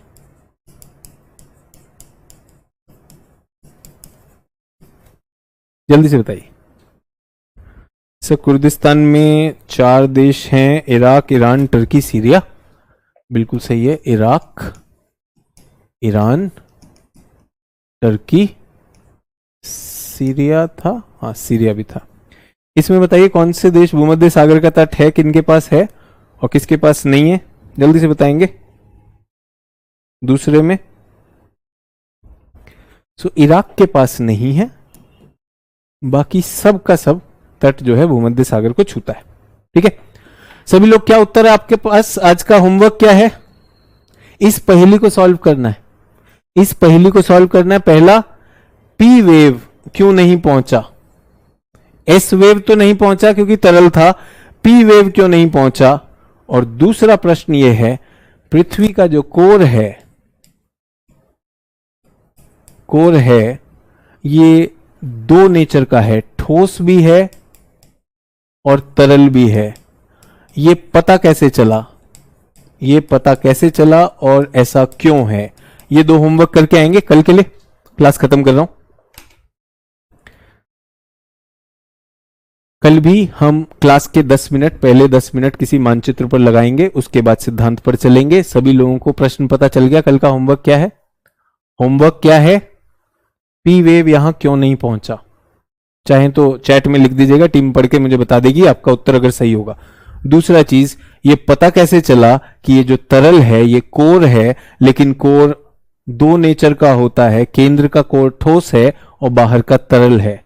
डुअल नेचर ऑफ कोर, ऐसा क्यों है कि बाहर तरल है अंदर ठोस है? ये पता कैसे चला और क्यों है, ये कल बताना है। ठीक है, तो अपने चैट में डाल दीजिएगा और आशा है आप लोगों को समझ में आ रहा है। सर पी वेव भी लिक्विड में धीमा हो जाता है जिसके कारण वो भली नहीं पहुंचता। रिया कुमारी जी, हमने कहीं पर नहीं लिखा कि पी वेव जो है धीमा हो जाता है, हमने कहा माध्यम बदलेगा तो कुछ होगा। उन सिद्धांतों को यूज करिए। धीमा हो जाएगा तो भी पहुंचेगा तो, है ना? आप कह रहे हैं वहां नहीं पहुंच पाता, धीमे में थोड़ा वेट कर लूंगा। चलिए खत्म कर रहा हूं, मुझे पता आपकी दूसरी क्लास है। बहुत से लोग जो है इंटरनेट के लिए कह रहे हैं कि सर हमारे पास इंटरनेट नहीं है, ये नहीं है। सर बहुत थका दिया आपने, तो बहुत बहुत धन्यवाद। आशा है आपकी सोच, आपकी समझ विकसित हुई होगी अंतर्राष्ट्रीय मुद्दे पर भी। और ये जो हम खोज कर रहे हैं, जो किताबों में दिया वो तो जानकारी है, लेकिन किस तरह से हम वहां तक पहुंचे उसका कारण इसमें सोचिएगा। कल इसका जवाब देंगे। बहुत बहुत धन्यवाद। गुड नाइट, जय हिंद।